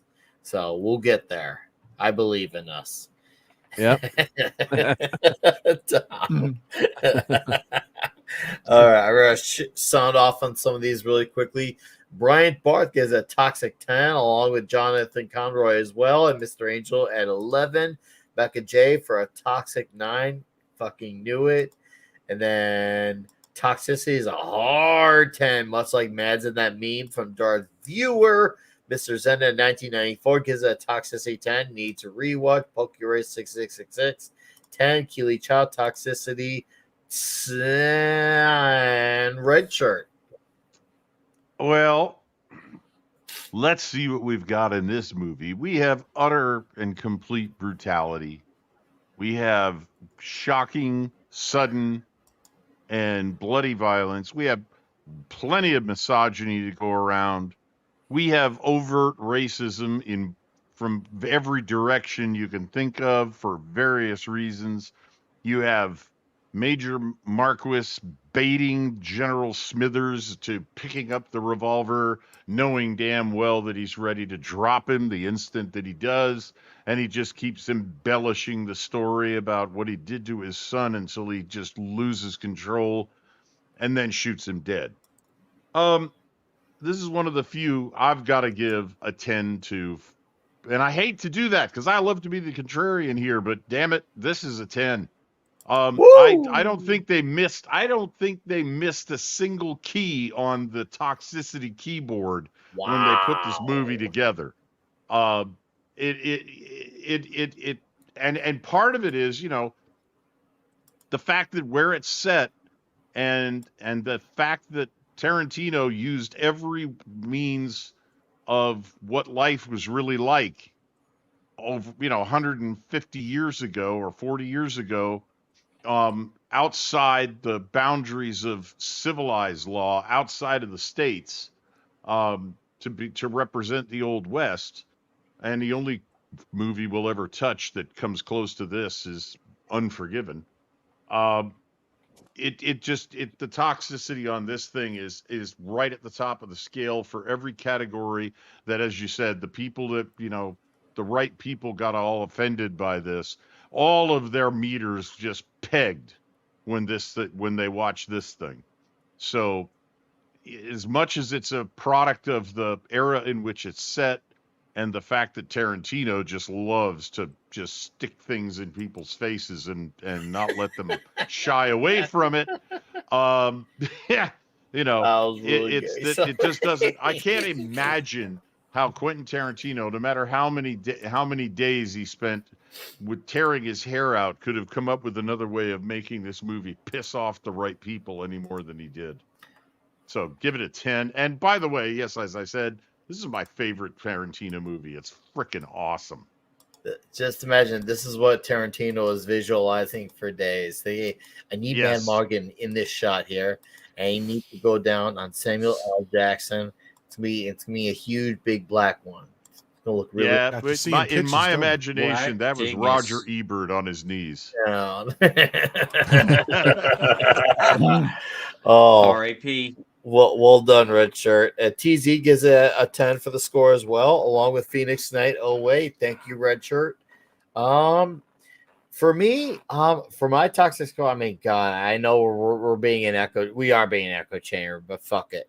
I actually do agree that this is a 10 on the toxicity because every one of their personality is a different variation of crazy. Some are smart, some are not as smart, some are just absolutely batshit insane. Some a little bit calmer in their demeanor about being crazy.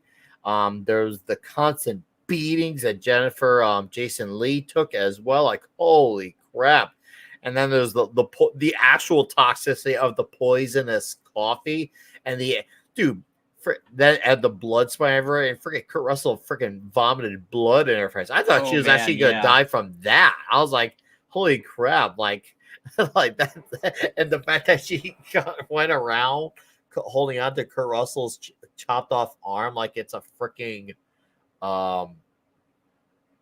like a Christmas ornament. I'll just say, Nick, that's a hell of a charm bracelet. And the environment of brutality. Like, remember how many times they had to board up that door just to keep it shut and had to re-nail it, and they could see the snow coming in.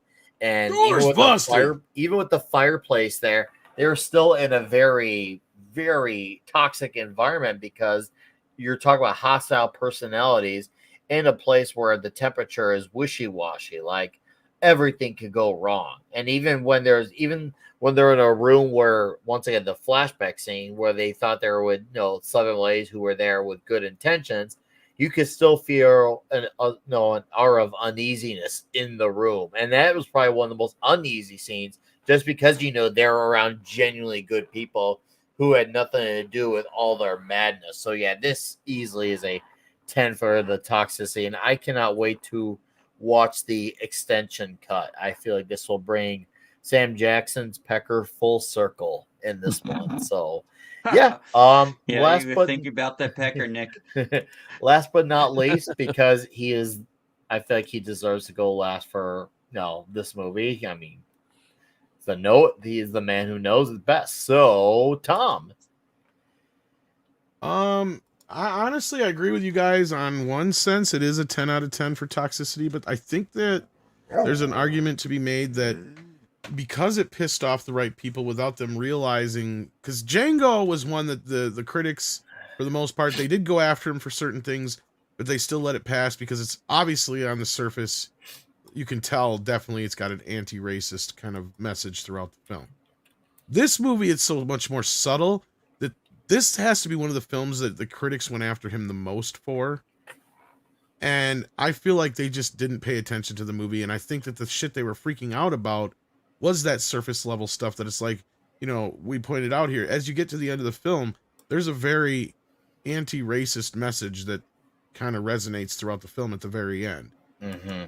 And even though the movie's called The Hateful Eight and there really isn't really exactly a quote unquote good person here, I think the fact that you have this unlikely alliance that happens between these, individuals that happens, because of what's going on. I mean, on a toxic level, yes, it's a 10 out of 10, clearly, because of all the obvious reasons. Mm-hmm. But I almost feel like the underlying message diffuses a lot of that.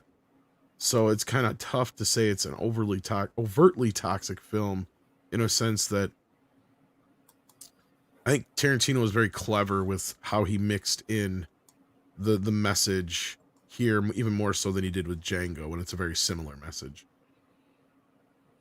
Yeah, I think Tom, by the end of this film, the people who were going to be outraged by it were so outraged that there was no way they could appreciate that unlikely alliance. And the people that do get pissed off like that, they don't actually believe in redemption. They don't think that they think people are all just everything's black, literally black and white. That's it. Well, that there is no.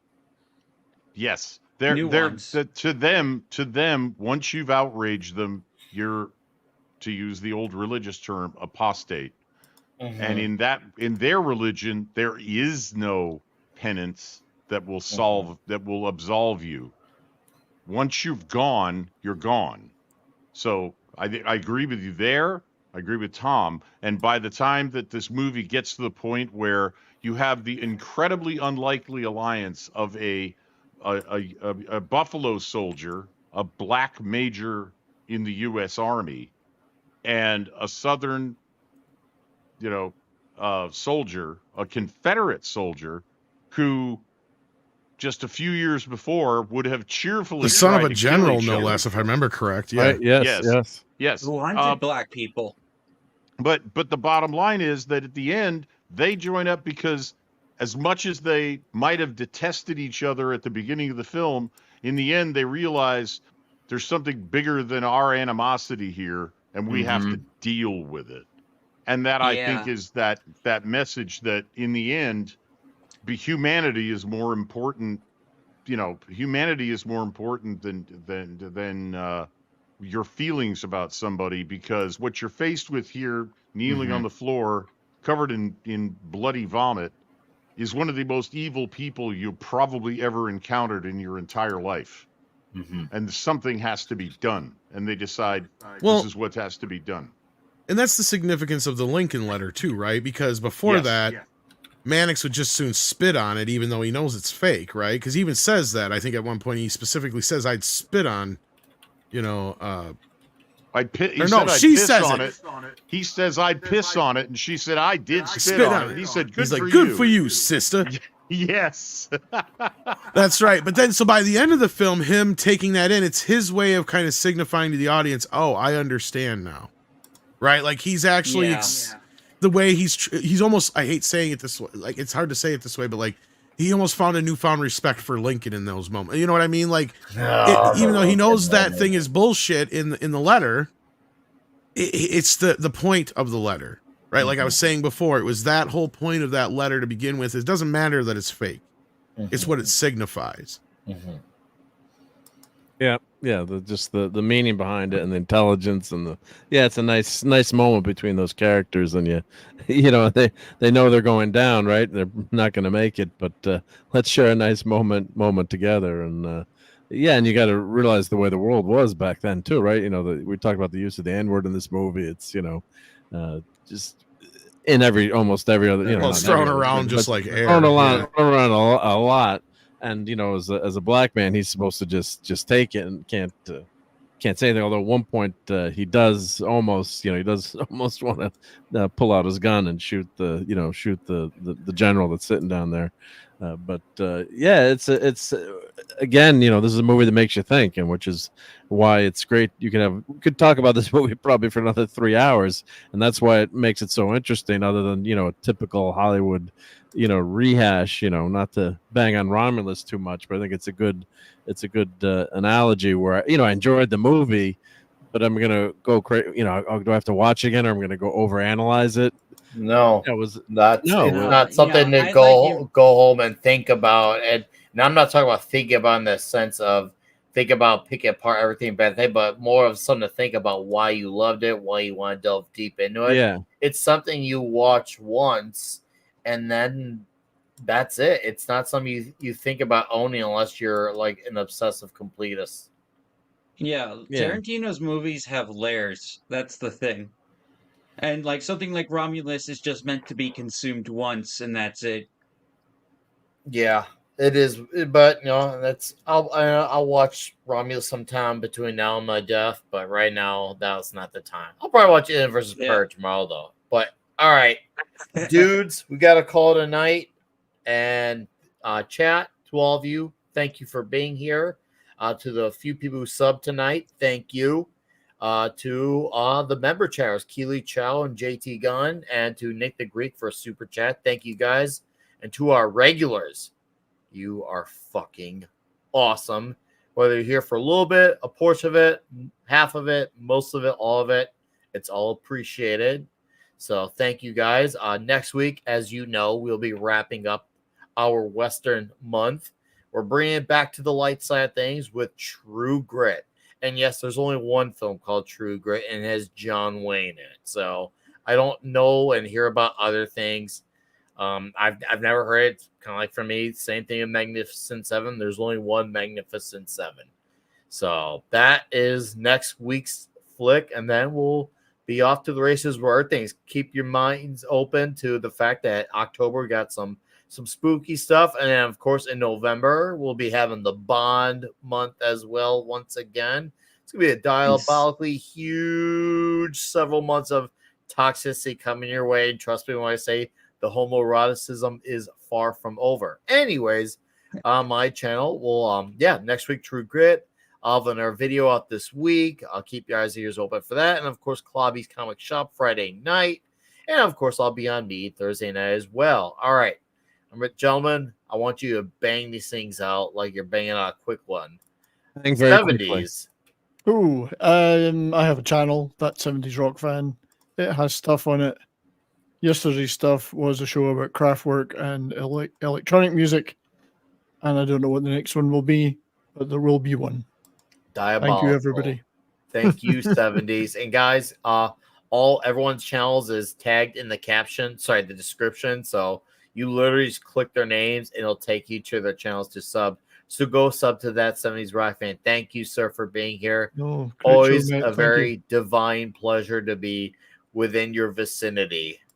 Nice seeing you again. Indeed. Dustin. Keto Simple is my channel. I am in the process of doing a 5,000 subscriber giveaway. So if you want to get entered into winning some free shit, head over to my channel, go to the live tab for live videos. The thumbnail that says 5K giveaway, click on that, follow the instructions in the video, and you can get signed up to win some free shit. And I will be announcing the winner to that on Sunday live at 7:30 a.m. You don't have to be in attendance to win. Just one of those things that I'm just going to give people plenty of opportunity to sign up. Outside of that, you know what my channel does. You've been here long enough. I love your faces. Thanks for having me. This was awesome. Thank you for being here, sir. Appreciate having you. And as always, guys, Go get some free shit from Dustin. It's worth it. And go sub to his channel if you haven't already. And Mark, thank you for plugging Everyman's plug in the comments. And now for You're saying another I'm man plugging all the men here? Yeah, you're Yeah, plugging Mark all the plugs men. so good. I know. All right, Red Shirt, I know you don't have a plug to plug, but I want you to fill the hole anyway. I'm going to fill the hole right now. Gerry is going to be very jealous that he wasn't here. I am in all sorts of chats. I get to as many of the live streams that I have wrenches for. I don't know whether I'm going to do anything with anybody this weekend. If it is, it'll be Pop Culture Minefield. If he's got a movie that he's talking about that I actually know something about, and a lot of them I don't. So I might be on there and Saturday afternoon on Pop Culture Minefield. If not, I will be back here to watch a classic John Wayne flick next Tuesday. Wait, I love True Grit. Love it, love it, love it. Yes.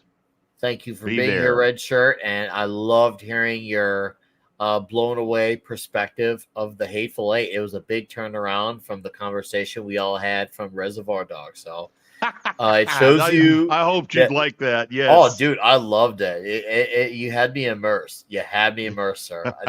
I love it when I see these types of things happen. So it makes this toxicity show fantastic. Thank you for being here, sir. And now there's Mark D with a C. All right. Well, thank you. Yeah, it was a lot of fun tonight. I'm glad Mad made an appearance. And that was up there, by the way. That's was one up of there? the top ones. Yeah, That that's was one of the top tops, appearances. Yeah. Well, he was on the bottom on that one. But anyway.